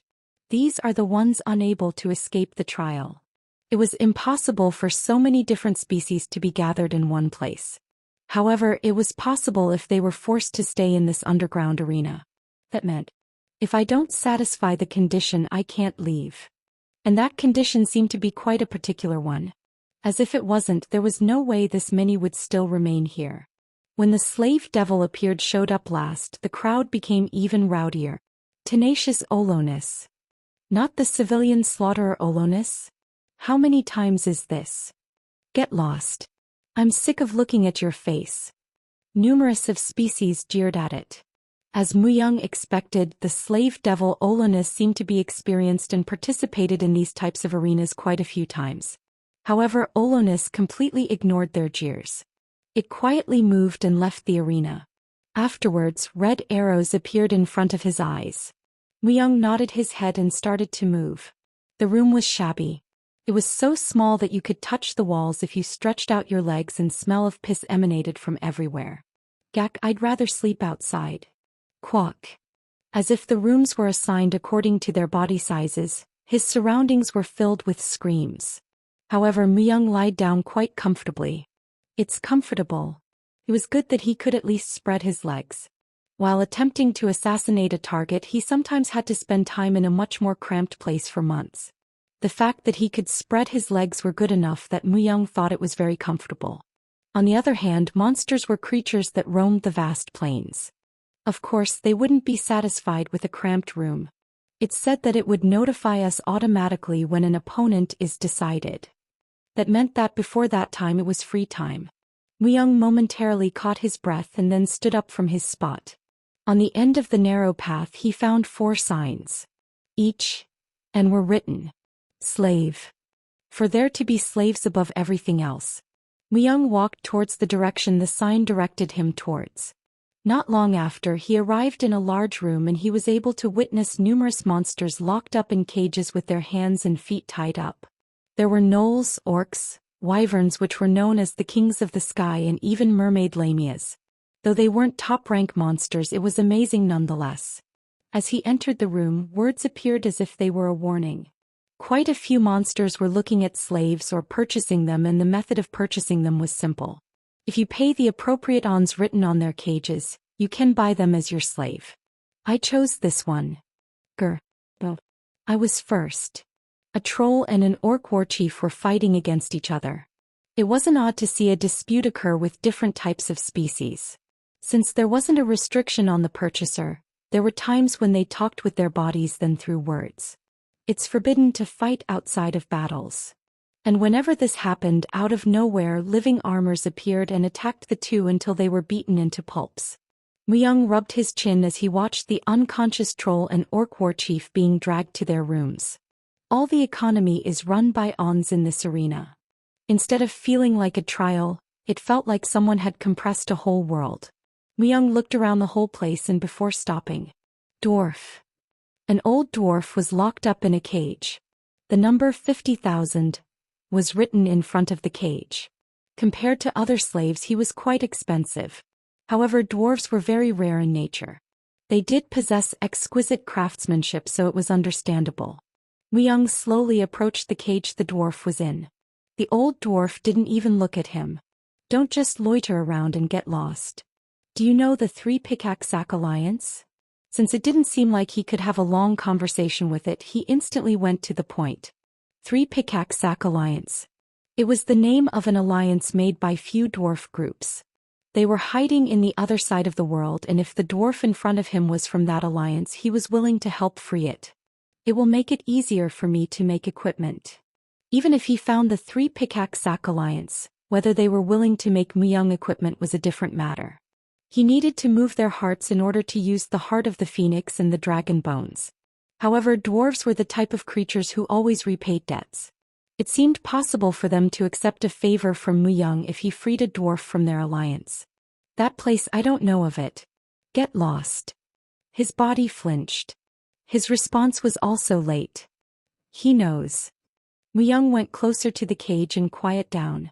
If you're part of that alliance, I will get you out. Not right away. But Myung said it as if it was decided. The veins of the old dwarf immediately bulged. Nonsense. As a Dakibi, what can you do? And even if you had that much ons, I would rather die by biting my own tongue than become a slave. Then what's your reason for not killing yourself right now? What? It was already decided that you were to become someone's slave. There is no point in living, is there? There was no point in living, but he was still alive. This was also a lie. The old dwarf clenched his teeth as Myung spat out words sharp as daggers. That bastard. I will not die until I see Olonis die. Are you talking about that slave devil? That's right. That bastard had already collected enough ons to escape this place, but he's continuously repeating the arena. My son, also died by that bastard's hands.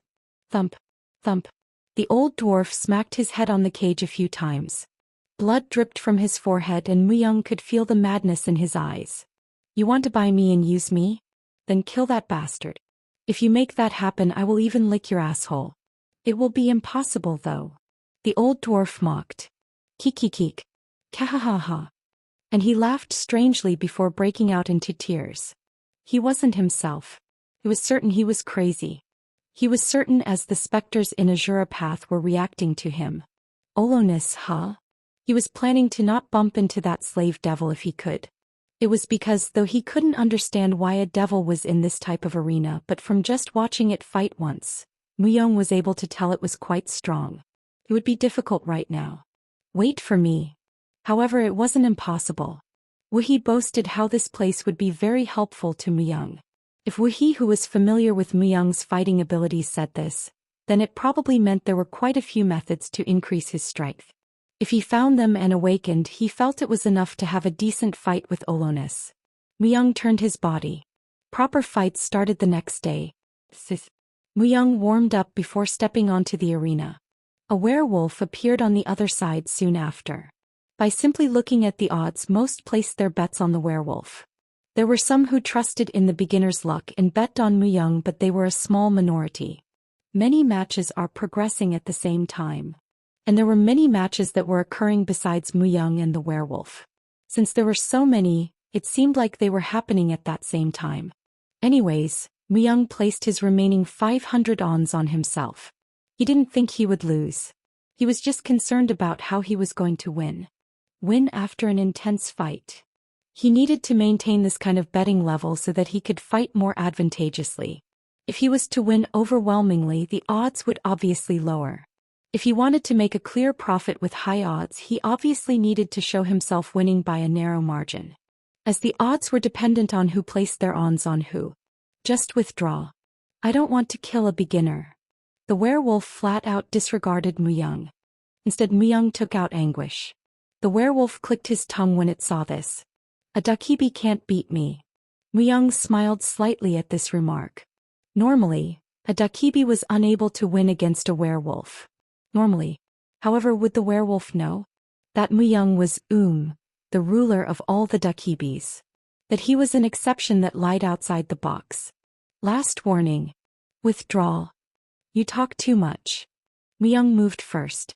Anguish vibrated slightly as it cut through the air. Werewolves were monsters with strong wolf-like tendencies. All of a sudden it jumped up in the air and roughed up its fur. After landing on the ground, it bent its upper body, half-opened its eyes and prepared for battle. You lost your last chance. Last chance? Muyang shrugged his shoulders. Muyang was already familiar with werewolves' agility. At the same time he realized that the levels of this arena were considerably high. As I go further down the floor, stronger opponents will show up. Currently this was the 5th floor. You gained the authority to go down a floor if you won 10 times. Of course, stronger monsters were bound to show up the lower he went. Slowly I'll gain everything that I can. The thing he desired right now was, of course, ons. To adjust the betting ratio and to make personal gains. The monsters would only notice something was wrong, once Muyang's pouch became fatter later. There was no one who could control their strength more artistically than Muyang. Even Wang Chunglin, the leader of Forest of Death, marveled at Muyang's ability to finely control his muscles that even allowed him to control the slightest tremors. How could monsters notice such exquisite skills? No matter how good their dynamic visual acuity was, if he was determined they could only be confused. Make your frantic last-ditch effort. Because I will hunt you today. The werewolf spoke with certainty. The bloated-up body seemed like it could even break a rock, and its sharp teeth and claws seemed like it could cut through everything. Not just the werewolf. Everyone who was watching their fight thought this way. That the result of this fight was decided from the beginning. That a Dakibi couldn't win against a werewolf. However, Muyang silently raised anguish. He didn't care about anyone else's gaze or thoughts. Whatever the situation was, he was more concerned with how he would proceed. What was more? A hunt, you say? Muyang laughed. It could believe in whatever it wanted. On top of that, it even said what Muyang wanted to say, so it was quite commendable. The wolf's head separated from the body and flew through the air. It happened in a blink of an eye. However, the werewolf's eyes were filled with suspicion. Grr. You fucking bastard. Damn. It was so close. The monsters that watched Muyang and the werewolf fight were swearing. A close match. It was a fight that people truly thought was won by a paper-thin margin. No, if you just simply looked at the fight, the werewolf was constantly superior. In reality, Muyang's body was also totally wrecked. However, it lacked that one single blow, and in the end, Muyang was able to turn the tables around. Like an episode of a drama, an intense fight had occurred. A Dakibi won a werewolf? It's probably beginner's luck. If the sword bounced off in a different direction, Calm would have won. While Muyang was getting attacked by the werewolf, anguish bounced out and it ripped the werewolf's eye. There was no room for doubts. Beginner's luck. If Muyang hadn't ripped the werewolf's eye, it was a fight the Dakibi couldn't win. Even in the long run, his stamina would have lagged behind and he would have been doomed. Of course, no one would believe everything was calculated by Muyang. No one. I can see all the paths of a sword. Muyang scratched his cheek. When he gained a sword master skill, his understanding of swords greatly increased. Now he could see most of the paths a sword would take. As he placed back anguish to his waist, a huge electronic board in the air rang with a beep sound. Afterwards, the results appeared in front of Muyang. The 500 ons arena fee which Muyang and the werewolf provided were added up and returned to Muyang. From just one fight he gained almost 3,000 ons. If he just continued this for a few more times, a few 10,000 ons didn't seem hard to save. Olonis. Before leaving the arena, Muyang looked at Olonis, who was standing by himself on top of the battleground. Slave devil. The one who was called civilian slaughterer, his opponent ended up not appearing. Betting ratio was 1.01. More amazingly, you could say that the ratio was truly overwhelming. Everyone was certain Olonis was going to win. With the opponent forfeiting, all the bets were nullified, but it clear evidence that Olonis was that much of a target to avoid. He's the strongest monster among the monsters gathered here. Muyang was now certain. The level of fighters was high overall, but the one on top was Olonus. Why would a devil who would have been above a mid-rank under demon god Visego's command be in a place like this? It's something I need to overcome. Myung was determined. An encounter with a devil wasn't planned, but it seemed like a good thing. It was a golden opportunity to test his limits and to see how well his strengths will work against a devil. If the path I'm walking is right, he would win. If not, he would lose. Myung's eyes deeply sunk. 22,000 ons. Myung didn't place bets on other fights. He just placed all his ons on his own fights. Consequently, he was able to get hold of 22,000 ons with only 3 wins. However, continuous wins would only leave room for doubts. No matter how realistically he fought, doubt was something like that. If he was to lose once or to forfeit at a time like this, he might be able to erase that doubt. However, there was something that was bothering him before that.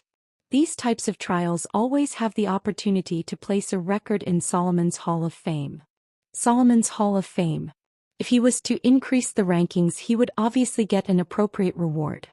He was at crossroads, whether he was going to place his name on Solomon's Hall of Fame and to receive a reward or get ons to profit from it. Some things I can purchase with ons are slaves and general merchandise. He did go to the other shops, but there wasn't really much in the weapon or armor shops. From the beginning, in an arena where monsters fought, it was highly unlikely for them to sell equipment for humans to use. Instead, there were a few things in the general merchandise store that caught his attention. If I continued to win, I could buy all the things I wanted. Since general merchandise were things he could buy whenever he wanted with ons. However, the rewards from the Hall of Fame were most likely to be rare equipment. Ones that were hard to get and very difficult to find. It seemed like a waste to lose this opportunity. That was why Myung decided to walk the path of leaving his name in the Solomon's Hall of Fame. The problem was that it was highly likely for humans much stronger than Myung to have participated in this arena. There was a possibility for a stronger monster than Olonus to exist in the lower floors. To leave a record in Solomon's Hall of Fame, he needed to become stronger than he was now. The arena fights are 1 versus 1. I can't use the undead here. Myung made his decision. I will use the soul exploitation skill. He was going to use it as his last resort, but since he already made his decision to use it, it was best to act fast. To be fully prepared for every situation, he needed time to get used to his strengthened body. Myung turned his status viewer and read the soul exploitation skill description once more. Skill name: Soul Exploitation F. Description: absorb undead with an art score above 70 to increase your stats. There is a very low possibility of obtaining one of the skills the undead possessed. The efficiency varies depending on the art score, skill rank, and the material of the undead. He was limited to only undead with art scores above 70. Prince and the Avengers, Blazing Spear Soldier, Sorceress of Lightning, Black Sun Warrior, Baltan, and Heidegger. Among them, there were 2 undead that were slowly becoming less useful as Myung got stronger. Blazing Spear Soldier and Sorceress of Lightning. The 2 were undead he created in the free-for-all trial as he entered the underworld. They were quite skillful for young rising stars of the 5 great clans. However, after becoming undead, their path to growth was blocked. At the time, they were very useful, but it was obvious that their usefulness was slowly decreasing. Myung summoned the 2 in his cramped room. I need you guys to become my strength. It was like a death sentence. They were already dead, but it was crueler to even exploit their souls. But Myung spoke those words as if nothing was wrong. I will gladly give myself. The Blazing Spear Soldier bowed his body. It was the same for the Sorceress of Lightning. The 2 were subordinated undead. They had no right to refuse in the first place. As undead, they were to die or live depending on Myung's orders. Myung slowly moved and placed his hand on top of the Blazing Spear Soldier and the Sorceress of Lightning. Seemed like a waste, but he had to do it. The strength of the 2 would become nutrients and live inside Myung's body. Soul exploitation. Soon, a bright soul appeared above both of the undead's head, and as he grabbed them, a change started to occur. Blaze. Myung's whole body burst into flames. The flames stimulated the specters in Azura path. The specters made the flames wrap Myung even thicker and produced a strange scene. As if they knew what would happen next, they produced a strong wall so that no one could interrupt him. Afterwards, a round ring started to appear on top of Muyang's head. 1, 2, 3, 4, and 5. The rings with the energy of the 5 elements, wood, fire, metal, water, and earth, slowly circulated around him. And as the 5 rings that circulated him started to enter Muyang's nostrils one by one, he trembled as if he was hit by lightning. At the same time, Muyang's body slowly floated.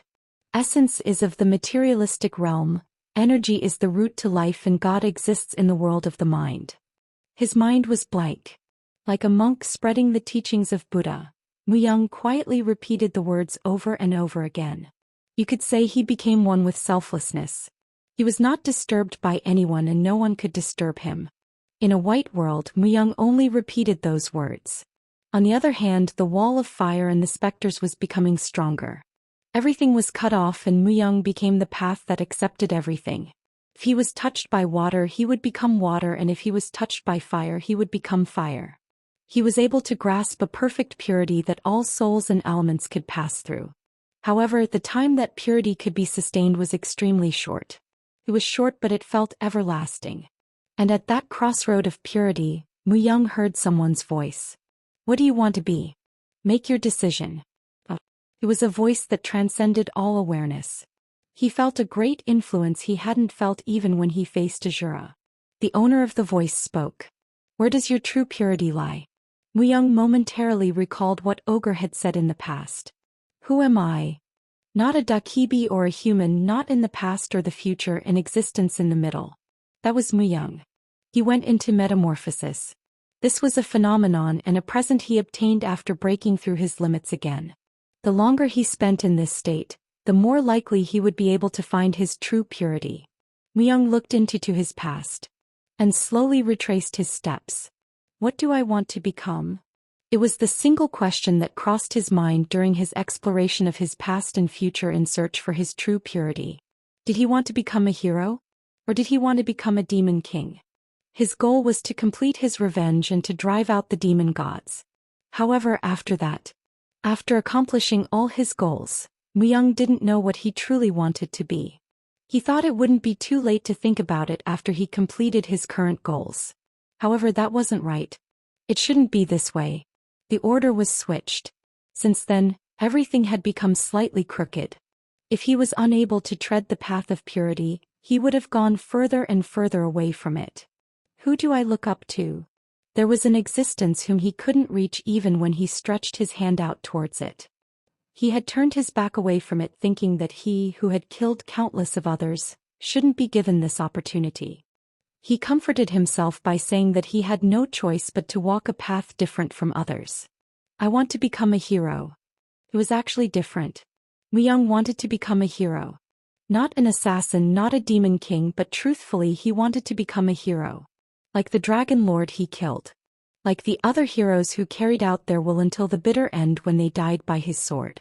However, I can't become one. It was impossible. He who killed others without hesitation and who didn't care about the sacrifices of others, how could he become a hero? He once did think about becoming a demon king-like hero, but that was partially a joke. And that thought didn't change even now when he stood on the path of purity. Just if there was something he wanted. To become absolute. He was going to be like an enormous tree that did not sway from any wind. What if he was a Dakibi or a human? What if he was a hero or a demon king? It was the same for the past and the future. If he stood at the pinnacle, if he reached the utmost limits, there was no point to differentiating. The absolute purity, it was the very thing that could overcome anything.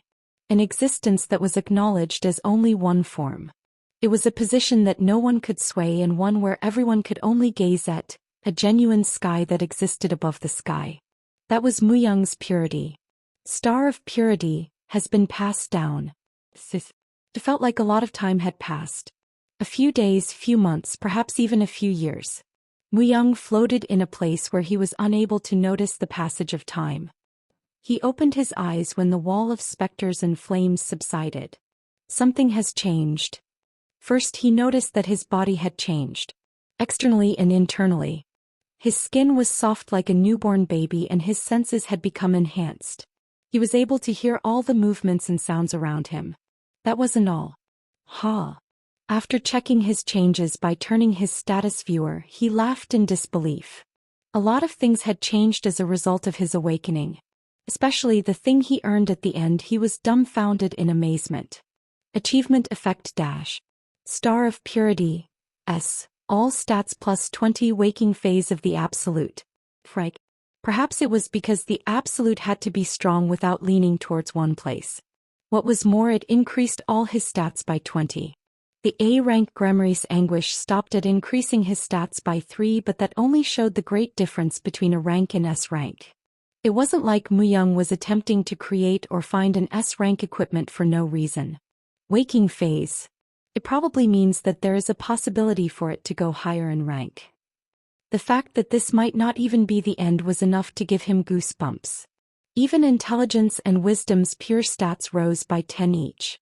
With just one awakening, it completely overturned his fighting strength. While he looked through the rest of the changes, Muyang couldn't help but exclaim in awe. Sets dash. Strength 162, 109 plus 53. Agility 156, 103 plus 53. Stamina 144, 102 plus 42. Intelligence 116, 74 plus 42. Wisdom 112, 70 plus 42. Fighting Aura 104, 66 plus 38. Magic Resistance 92, 54 plus 38. Spirit Ability 86, 38 plus 48. Special note: Fighting Aura has been awakened. Completed the first metamorphosis. You have accomplished 3 flowers condensing onto the head and 5 chi and have realized purity. All 5 main stats passed 100. Since Intelligence and Wisdom were tied to the effectiveness of skill, it was very difficult to raise, but even they passed the first wall. Muyang placed his hand out. Flames formed above it. It was the skill Cry of Fire the blazing spear soldier had. Is this the first attack skill I've obtained? It was forcefully taken by using soul exploitation. When he thought about it, it was the first time he had even obtained a proper attack skill. Since up until now, all Muyang had learned were skills regarding undead. Blaze. The flames burned rapidly. The flames reflected in Muyang's eyes. At the same time, he was naturally able to understand its structure and how to use it more effectively. What the? Muyang's body flinched. When he concentrated for a moment, the rank of the skill increased. It jumped up by a whopping 3 ranks. From understanding after a single use. You can increase a skill rank faster with high wisdom, but even considering that, it's too fast. It was impossible. It was a speed that wouldn't make sense unless his wisdom stat had surpassed 500. This meant that there was another cause. Did the Star of Purity produce this effect? Muyang shook his head. 3 flowers condensing onto the head and 5 chi. It was probably due to them. The pathways in his body had opened and his ability to understand all things was forcefully increased under the sole influence of these 2. It must be possible for the other skills. Muyang experimented by using lower rank skills. However, after experimenting, only one other skill rose. Eye of the Sky. The rest of the skills didn't even budge. The Lord's skill was influenced by the land and the citizens, so it was understandable, but it was unexpected to see only the Eye of the Sky skill rise in rank. It looks like I can't increase the skills from Lord classes. It was because the rest of the skills were from the Lord classes. However, at least it was something. His intelligence and wisdom had already greatly increased. If it wasn't for the Lord class skills, the rest of his skills could instantly be raised to C rank. Asking for more than this was excessive greed. Just then Muyang was called to fight. After recalling the specters and the flames, he left the room. Thump. The upper body of an ogre fell to the floor. Its severed arms and head were thoroughly burned. And Muyang stood on top of it. He gets stronger the more he fights. He probably hid his skills from the start. 9 wins, complete victory, with no forfeits. Ogre Parachi was one of the losers of the 5th arena. Murmur. Unlike in the past, this wasn't a fight people didn't watch. Numerous spectators paid attention to Muyang and Ogre's fight. The result was again an unbelievable victory. As he continued to thrive, the betting ratio had decreased significantly, but there was a great deal of people who thought that he probably wouldn't win against the ogre Parachi. The difference between dakibis and ogres were too great that you could even say that ogres were their natural predators. But even then Muyang's betting ratio was still low because the fights Muyang participated in were all full of tension. It wasn't odd to see something unexpected happen in Muyang's method of fighting. He won all the fights people declared he couldn't. Muyang rapidly rose to become a new star in this underground arena. It was a bit dangerous. He sheathed anguish. Afterwards he wiped the sweat from his forehead. However, the tip of his lips had slightly curved upwards. Although it was dangerous, he won against an ogre without any help of his undead or specters. It was also different from the time he fought against an ogre in the Hums trial, not too long ago. Back then all he could do was hold back an ogre, even with the help of the specters. However, he was now strong enough to fight an ogre with his natural strength. 140,000 ons. He even received an additional income. With 14,000 ons he could buy the old dwarf and get most of the supplies from the general merchandise store. If he strategically used losses and forfeits, he could have gathered even more ons, but to get his name on the Solomon's Hall of Fame, he needed to restrict himself to some extent. Muyang turned his head and looked at the electronic board. The huge electronic board in the air showed a ranking dependent on the winning ratio. Two jointly placed first place, and Muyang was obviously one of the two. And the other one was Olonis. Olonis had also just finished his fight. 9 wins 0 draws 0 loss.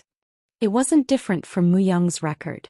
However, the difference was that Olonis won without fighting his opponent once. All monsters forfeited when they were matched with him. Olonis and Muyang both will fight for their 10th win. Even if a Dakibi has won 9 times, he can't win against Olonis. Keek, that bastard, he's something else. If that Dakibi has a brain, he would forfeit as well. At the same time, it quickly became a hot topic of people's conversations. Muyang and Olonis' fight. It was highly likely that he would be chosen as the next opponent. However, this time, everyone was certain Olonis was going to win. Not one supported Muyang. I haven't completely adapted to it, but not bad. By awakening, his body suddenly became stronger. It was obvious that it would take time for even Muyang to adjust to the changes. In fact, if he did finish adapting, the fight with the ogre wouldn't have been difficult. However, it was also true that he was anticipating his fight with Olonis. It was something he needed to overcome at some point. Just when Muyang turned his head and looked at Olonis. Speak of the devil. Like Muyang, Olonis had just finished his match. However, before having time to rest, they were chosen as each other's next opponent. Both their gazes entwined. And Olonis raised one hand. Forfeit. That Olonis did? No way. Is there really something with the Dakibi? Ha! Everyone in the audience got up from their seat. Olonis was the strongest in the arena. He was such a strong existence that all the monsters forfeited before they began the fight. But for him to forfeit, an unprecedented situation had occurred. Muyang was also surprised. He was planning on bracing himself as he believed Olonis was an opponent he needed to surpass. When he looked at Olonis again, his mouth started to move. This isn't the right place for us to fight. After quietly leaving those words, Olonis turned his body and left the arena. Muyang slightly bent his eyebrows. Not here? Then where were they going to fight? By looking at the reaction around him, it seemed like forfeit was unprecedented. Olonis was thought to be one of the strongest to the point where his opponents would forfeit. Also, there was no doubt in their minds that opponents of Olonis would either die or meet a fate similar to death. Then why? The guy doesn't know me. Muyang was certain. Olonis was a devil. The one who used to serve the 3rd seat Visago. However, there was no one in the underworld who knew of Muyang's existence yet. Since it was unlikely for the demon gods, demon kings and the transcendental beings to care about the current Muyang. Above all, Muyang was able to more clearly differentiate between truths and lies after awakening to his purity. It meant that he was able to detect others' emotions no matter how weak they were. and the emotions contained in Olonus' words were close to curiosity. Curiosity. The desire to study someone else. Did he notice my change? Muyang broke through his limits when he awakened. He didn't just break through, but he achieved what should have been impossible at this stage. However, none of the monsters in the arena noticed Muyang's change. It seemed like only Olonus noticed that Muyang had gotten stronger. After his awakening, there were times when his gaze reached Muyang. Also, although it was only one sentence, it included a desire to win along with curiosity. It seems a larger stage is needed. Muyang nodded. It didn't seem like he was trying to avoid fighting him. If Olonus wanted to fight magnificently on a much large stage, Muyang didn't have a reason to refuse. Rumors about Muyang quickly spread. 10 consecutive wins. He now had the authority to move to the next floor. However, he received more attention by being the only Dakibi to get Olonus to forfeit. And it seemed like the old dwarf also heard of this rumor. Is it true that Olonus forfeited? His eyes were bloodshot. He looked at Muyang as if he couldn't believe it. The reason for his actions was obvious. Among monsters, the status of Dakibis was known to be poor. Even if there were Duaxinus, only a very few existed. Dakibis were monsters that just wandered on the edges of the land. So they were waiting for the appearance of the strong It was amazing that Muyang won all his fights, but no one thought that Olonus would forfeit. On the other hand, they thought Olonus would completely destroy Muyang. You're right. As Muyang confirmed it, the old dwarf pushed his body close to the bars. Olonus has never forfeited from a fight. It was probably because he was afraid and ran away. The old dwarf was desperate. It was because Olonus was the sworn enemy who killed his son. That was why he wanted to believe that was the case, but Muyang denied it. He didn't run away. However, since Olonus avoided me, I have no choice. The best way to get the 3 Pickaxe Sack Alliance to forge an equipment for him was to bring the old dwarf in front of him. If the old dwarf was to help Muyang, things could be easily solved. If it was possible, Muyang was planning on having the work done personally by the owner of the alliance, Bardas the God's Hammer. However, to do this he needed the death of Olonus. If Olonus kept avoiding him, there was no way to do that. The old dwarf shook his head. No, starting from the 2nd floor you could forcefully choose your opponent. If you refuse, you become a slave. By knowing his personality, he would rather die than become a slave. If it's like that, then it's a good thing. Just wait. Muyang turned his body. He only came to the slave store to listen to the old dwarf's opinion. To see if his current attitude was same as when they first met. Thankfully, it didn't seem like his heart had changed. Take me. If you truly want to kill him, you will need my help. The moment he was about to leave, the old dwarf yelled. When he looked back at the old dwarf, he opened his mouth again. At first I was unsure. I thought you were joking with me. But that wasn't true. You are the real deal. My last hope. His madness disappeared. Instead, he passionately delivered his speech to persuade Muyang. If you are planning on fighting continuously, it is crucial that you maintain your equipment. And in terms of repairing equipment, there aren't many who can follow me. Please let me help you. Use the equipment I fixed to cut his head off. Thump, thump. The old dwarf banged his head. He truly did see hope through Muyang. Up until now, to obtain his services, many sweet-talked him, but they were all liars. There was no one who could fight against Olonus. Instead, they were busy running away. However, the Dakibi in front of him was different. If Olonus himself avoided Muyang, that was enough for him to assist him with his heart and soul. If the weapon he worked on pierced through Olonus' neck, there couldn't be a more satisfying revenge. Muyang just stood there and looked at the old dwarf. Actually, there are quite a lot of equipment that are losing their durability. There were no species that could match a dwarf's craftsmanship. Even more, since he said he was an expert on maintenance, it seemed perfect to ask him to work on it. Since Muyang still had to fight at least a dozen times, it wouldn't be bad to receive some help. He slowly approached the cage. As Muyang nodded with a clank, the bars started to go down. Afterwards, the old dwarf's forehead was branded with Muyang's name. It was the branding of a slave. It wouldn't be odd to see a dwarf commit suicide after getting branded, as they were monsters with very large egos. However, let alone commit suicide. The old dwarf kneeled in front of Muyang. My name is Kalmu, the top blacksmith of the Gold Hammer tribe. His way of speaking had also changed. Just because a slave was branded, didn't mean you earned their respect. All it did was add force to the owner's words and made it so that they wouldn't be able to physically harm their owner. It wasn't a devoted attitude, but they were willing to follow. Afterwards, Kalmua's eyes sparkled. If you kill Olonis, my life is. I don't need it. An instant reply. Kalmu made an odd expression. However, Muyang specified what Kalmu needed to do. You fix an eye fight. That's all you need to focus on. Him devoting his life or not, that was a later matter. However, Kalmu smiled at Muyang's cold response. As if he chose the right person to follow. Leave it to me.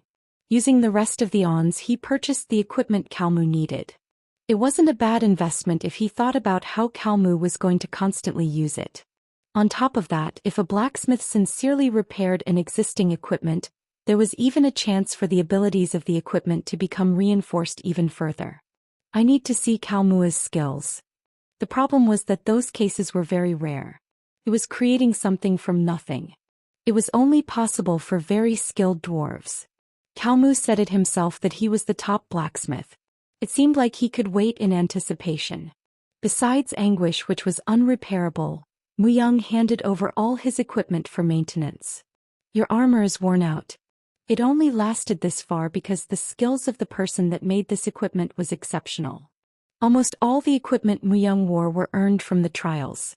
It wasn't strange for them to be old. On top of that, since he never entrusted them to anyone else, the durability of the lunatic sovereign's set decreased by quite a bit. Will you be able to repair it? Leave it to me. I will show you my skills. Kalmu lifted his hammer confidently. Plike. Kalmu moved his hands at a consistent rhythm. The work continued for a long time. It took about 12 hours to fix one. Yet Kalmu didn't rest. Without faltering and with a high degree of concentration, he just hammered endlessly. After a good 5 days, Kalmu with his pale face showed the repaired equipment to Muyang. They are done. Amazing. To be honest, after looked at the finished product, Muyang was surprised.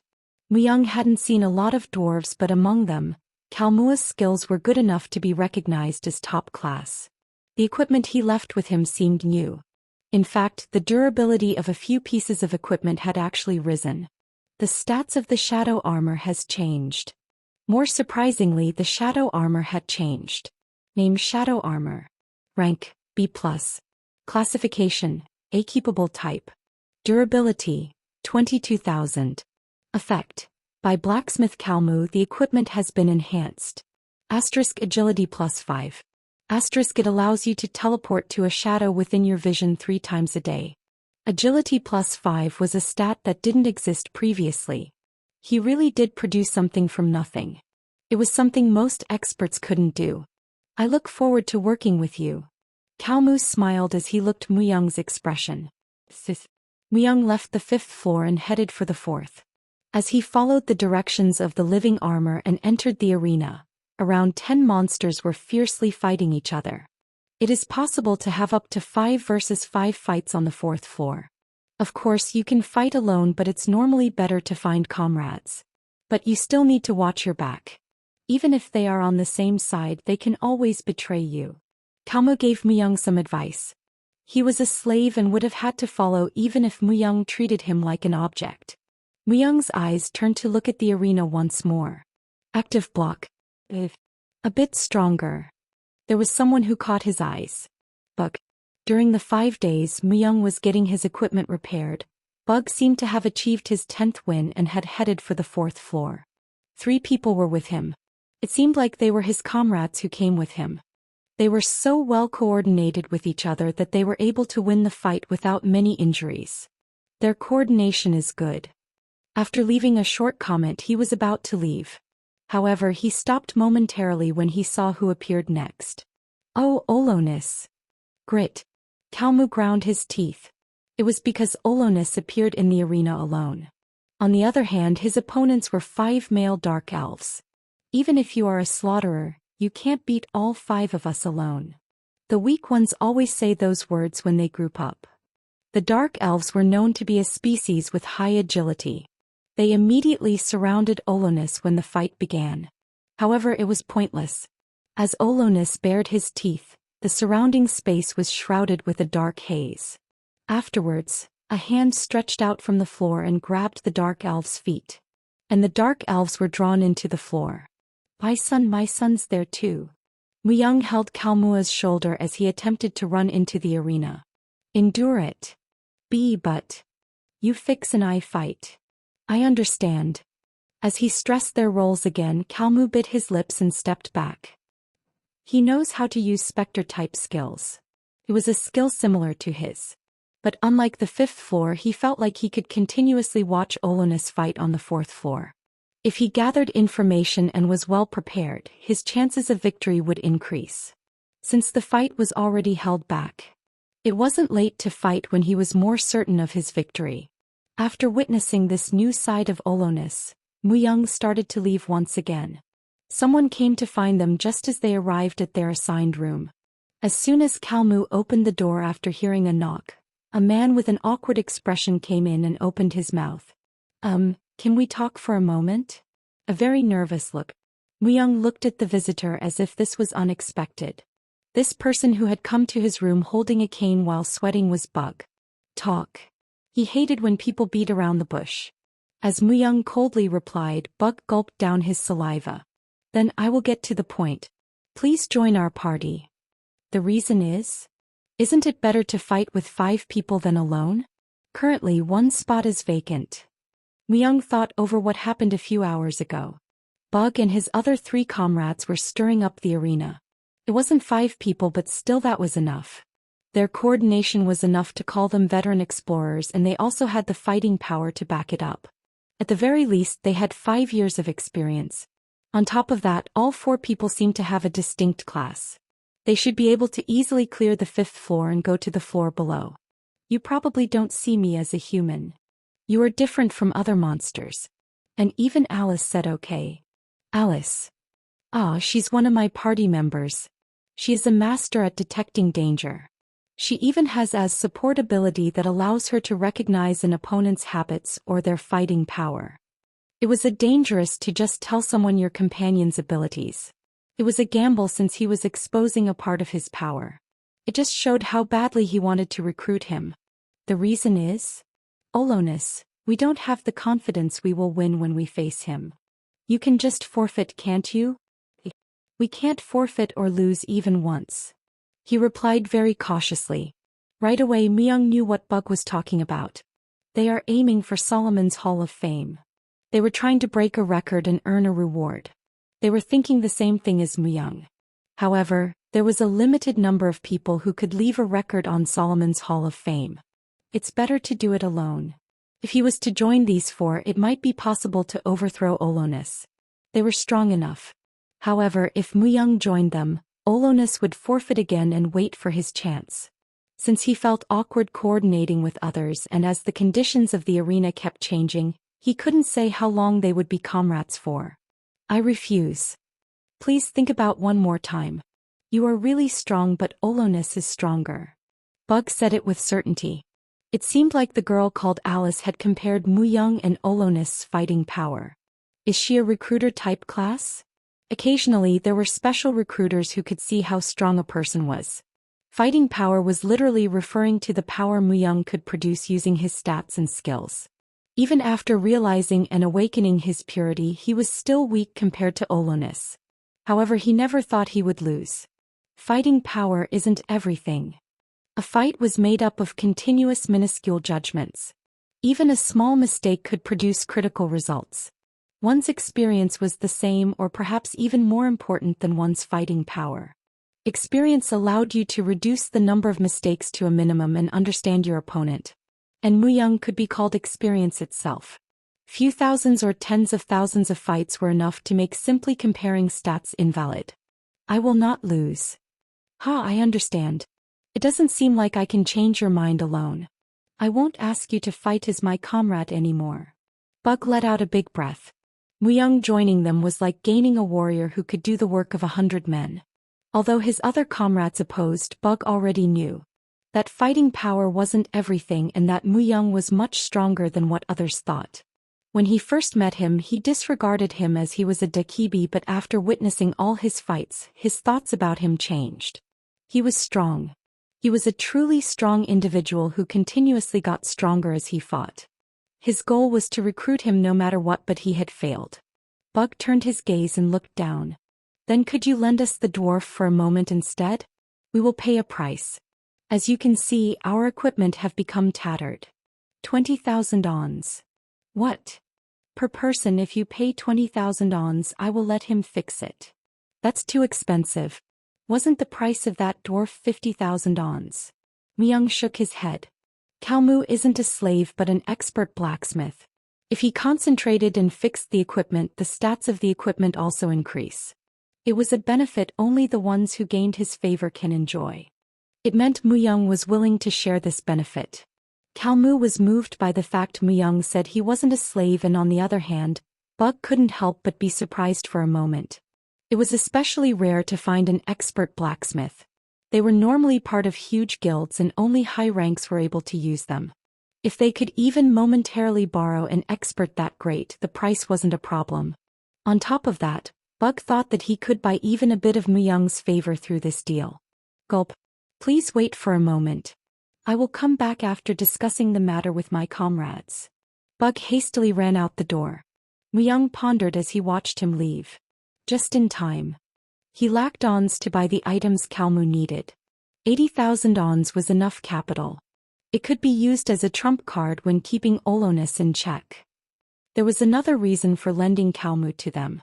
To keep Olonus in check, and if it was those four, they would fight well against Olonus, and he was planning on collecting data from this.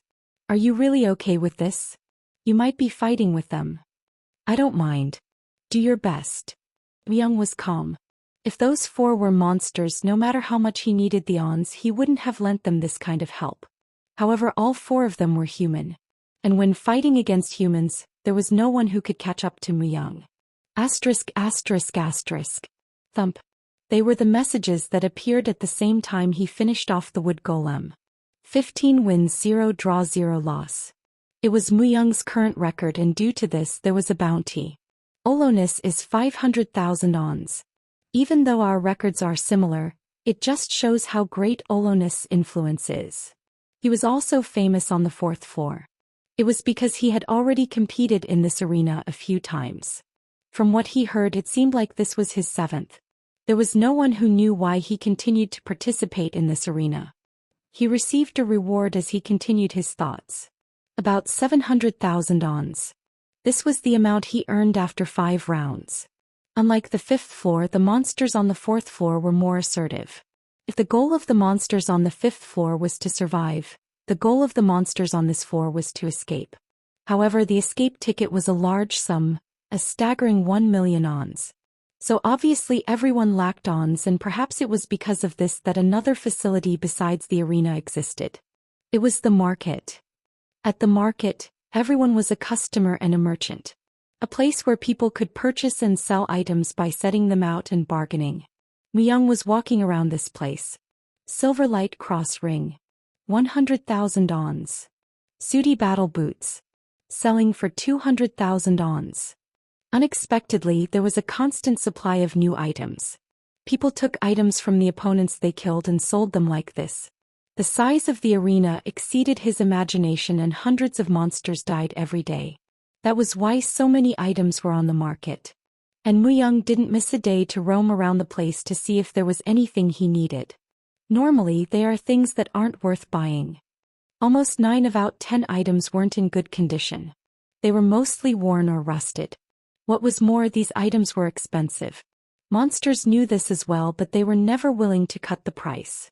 Most monsters didn't understand the economy very well, and even if they knew it wasn't going to sell, they were still firm on the price. However, Myung had the blacksmith Kalmu.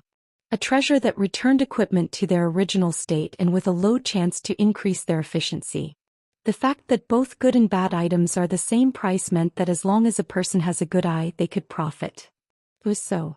Monsters had very little understanding of the economy. They sold good equipment and the bad equipment at the same price. Those who didn't know would probably get ripped off, but Mu Young had a skill that could show the details of any item. Eye of the Sky. A skill that allowed him to use all the knowledge inside the Sky Library. There was an endless use for Eye of the Sky, which had become AC rank. Like now. Name, Old Earring rank. Classification, Equipable type. Effect, an earring so old that its abilities have changed. Be careful when putting it on as you can get tetanus. Secret name, Contempt for the Weak, A++. Secret effect, extorts vitality from a wounded opponent. It was possible to look at its secret name and effect. What was more, he was even able to know the original rank. A rank item that's also unique. Mu Young's pupils widened for a moment. A rank items that were identified as unique were almost non-existent. There were up to 3+S which indicated rare, unique and epic respectively and would display strong abilities relative to their rank. These were things normal recruiters couldn't see with their skills. It was possible for the Eye of the Sky skill that Mu Young possessed, as it was a skill that contained all knowledge. Though even this would have been impossible if its rank was low, but the timing was just too good. I want to buy this earring. How much is it? Shiek, it is 200,000 ons. An orc spoke without even looking at Mu Young. There was no one in front of the stall. Who would buy an old earring like this for 200,000 ons? Even the orc probably thought that there was no way Mu Young would purchase such an item. If he really bought it, it would mean he was crazy. And Mu Young became the crazy guy. I will purchase it. 200,000 ons. I won't reduce the price. Mu Young shrugged his shoulders and took out a piece of paper. The orc nodded as Mu Young wrote a number on top of a paper made out of special material. Mu Young slowly held the earring. Contempt for the weak. I got a good item. If it was old, he just needed to repair it. He never thought he could earn such an item at a place like this. It was an earring he really liked after coming to this place for a few days. As Mu Young turned his body and started to leave, the orc tapped his belly and smiled. He's a tool. Shiek. Rumors about Mu Young quickly spread. A tool who buys anything expensive. Many laughed at him for buying strange items whenever he earned ons. However, Mu Young didn't care. Mu Young wasn't the type to be swayed by such rumors, and unlike their remarks, Mu Young was certainly gaining benefit. Knee guard of fresh blood, sly god's sword and contempt for the weak. Among them he chose 3. No matter how great the secret names and the effects were, there were quite a few that originally didn't have good stats. So, the good equipment that Mu Young could put on and use were only these 3. But that was enough. Just with these 3, Mu Young was able to gain quite a bit of strength. I shouldn't have been given time. Even inside the arena, Mu Young was quickly getting stronger. On top of that, even his equipment were developing gradually. If Olonus decided to fight him on the 5th floor, he would have had much higher chance of winning. However, he gave Mu Young time, and that would act as a critical factor. Olonus' chance of winning was slowly and continuously getting smaller. On the other hand, Mu Young was steadily eating up everything from the bottom. Very good. After putting on the equipment he purchased at the market, Mu Young nodded in satisfaction. He was overflowing with strength the moment he put them on. He could easily sense that he had become stronger. He hadn't expected much. The arena was helping Mu Young develop beyond his imagination. This isn't all. He was on the 4th floor. He didn't know what new opportunities awaited him on the lower levels. Including the sword Mu Young was holding, he took another look at the new equipment he purchased. Name, Knee guard of fresh blood. Rank A. Classification, Equipable type. Endurance 50,000. Effect, a knee guard made on the edges of the abyss. The owner is unknown. Asterisk stamina +10. Name, Wicked God Sword. Rank A+. Classification, Equipable type. Endurance, 45,400. Effect, a sword an orc lord known as Wicked God used. Asterisk only the ones awakened with fighting aura can use. Asterisk fighting aura +20. Asterisk the effectiveness of the cry of battle depends on your fighting aura. Name, Contempt for the weak. Rank, A++. Classification, Equipable type. Endurance 25,000. Effect, An earring that reflects a wise and strong individual's authority. Asterisk only A-keepable if the combined stats of both wisdom and intelligence are above 150.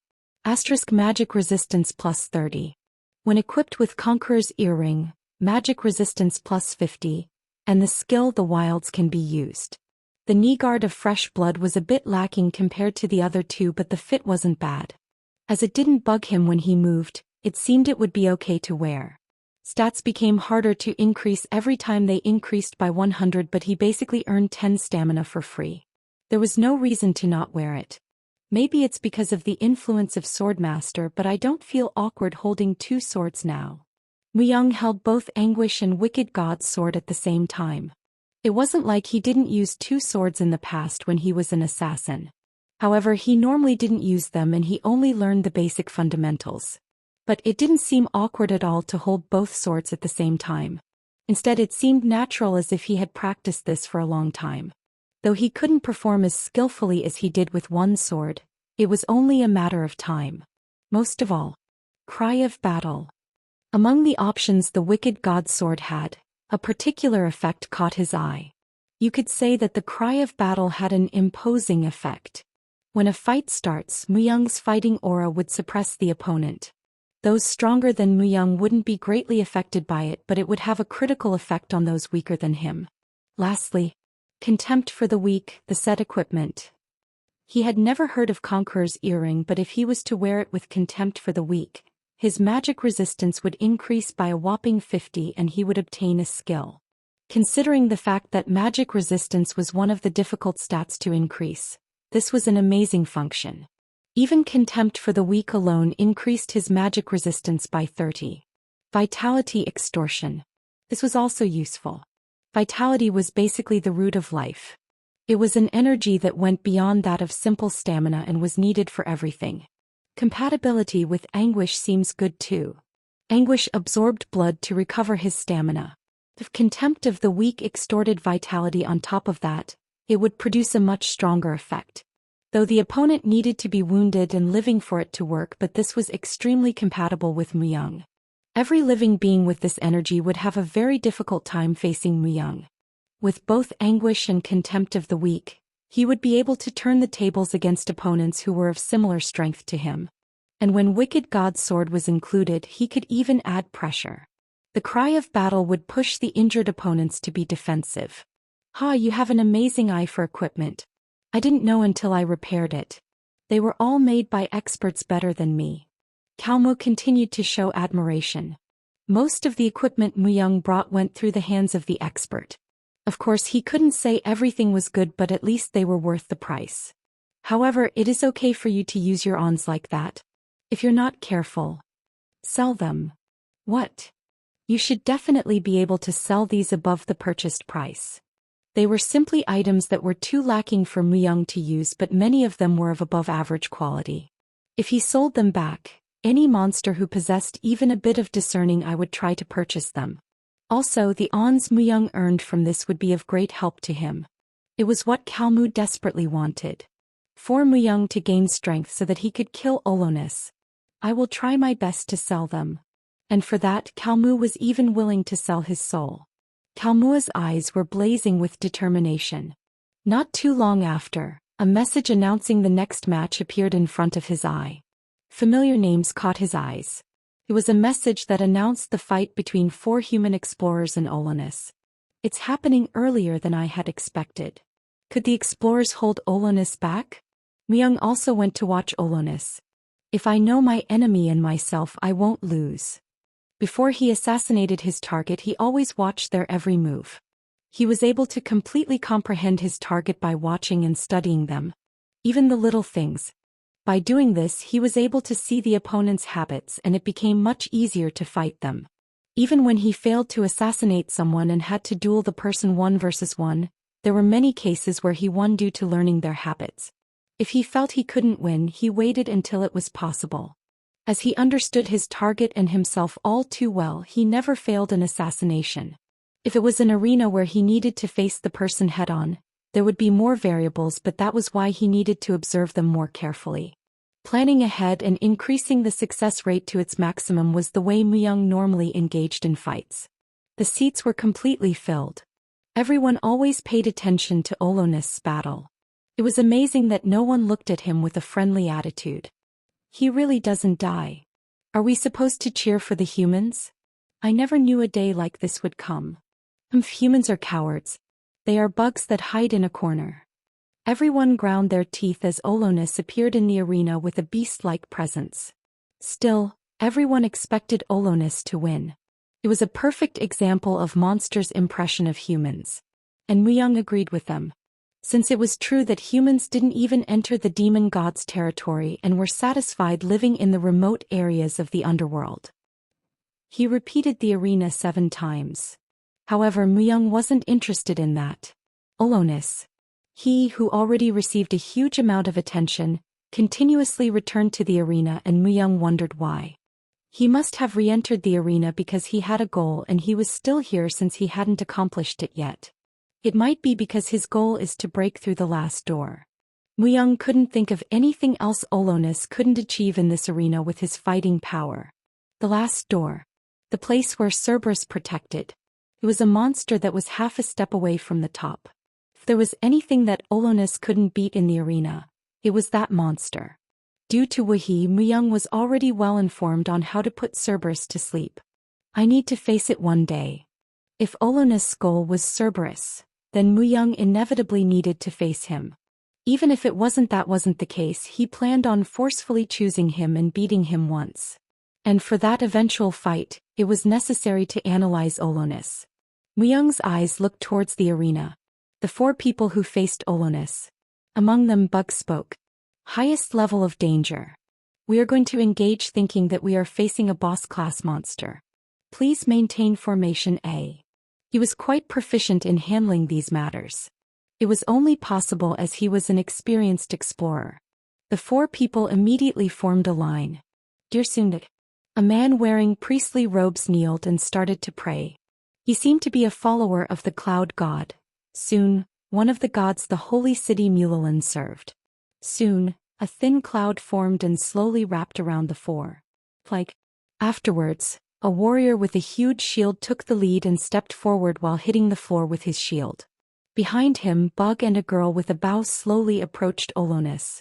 It's a well-organized combination. The 4 people were really well coordinated. Their setup was also flawless. The blessing of the cloud continuously recovered their stamina and healed their wounds. It also had an effect that made the opponent's attacks sluggish and even cast out curses. It was a formation that was well optimized for fighting one opponent.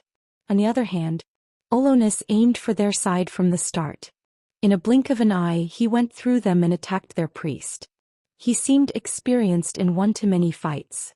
It seemed like he instinctively knew who he needed to target first for the fight to go smoothly. A bit faster. However, Bug accelerated the warrior's movements. Olonis' attack was blocked by the warrior's shield. Soul Language Sorcerer. Like the name, it was a class that allowed him to freely attack and defend. He was able to use various fighting tactics. Bug was able to cover the weakness of their sides.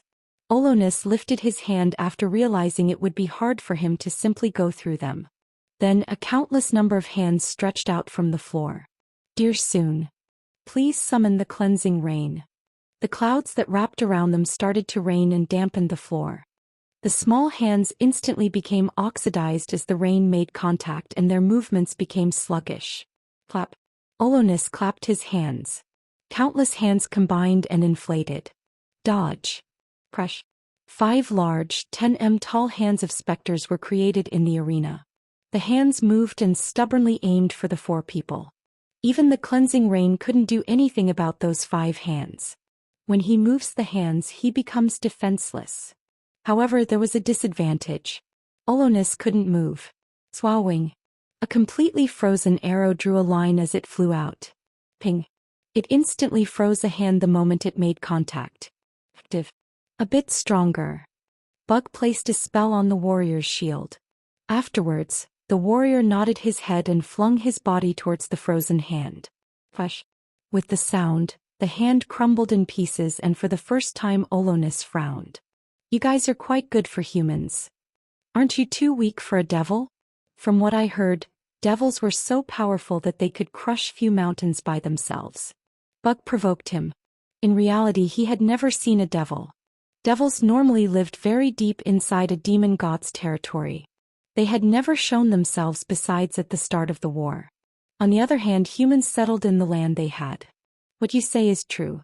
I will now show you the real deal. Olynis grinned. At the same time, his forehead split open to reveal an eye. The eye that appeared after shedding tears of blood was very big and gave off a chilling aura. Once that eye appeared, the flow of the fight completely changed. As if Olynis was able to see the future, he was unfazed by any attack, and the laser from his eye destroyed everything in its way. Cough. In the end, it even pierced the iron shield. The warrior's left arm flew off. Since the warrior who guarded the front collapsed, the rest was a matter of time.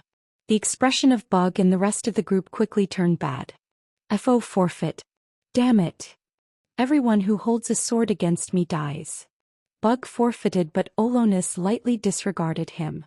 Unless he forfeited before the fight, he needed to leave the arena to stop in the middle. However, Olynis wasn't planning on stopping the fight. Instead, Olynis raised his nails. In a blink of an eye, he disappeared without a trace and aimed for the priest. Ah! Bug let out a shout. His movements were a lot faster than what he had shown them until now, so they were late in stopping his attack. We should have just forfeited. It was the price for fighting in such a difficult match because they were blinded by greed. By the time they realized their mistake, it was already too late. The priest's death was determined. Plang. That moment. A sword stopped Olynis' nails. Olynis thought it was odd and raised his head and looked at the opponent who appeared. Stop. The one who appeared was Muyang. He had entered the arena using shadow teleportation.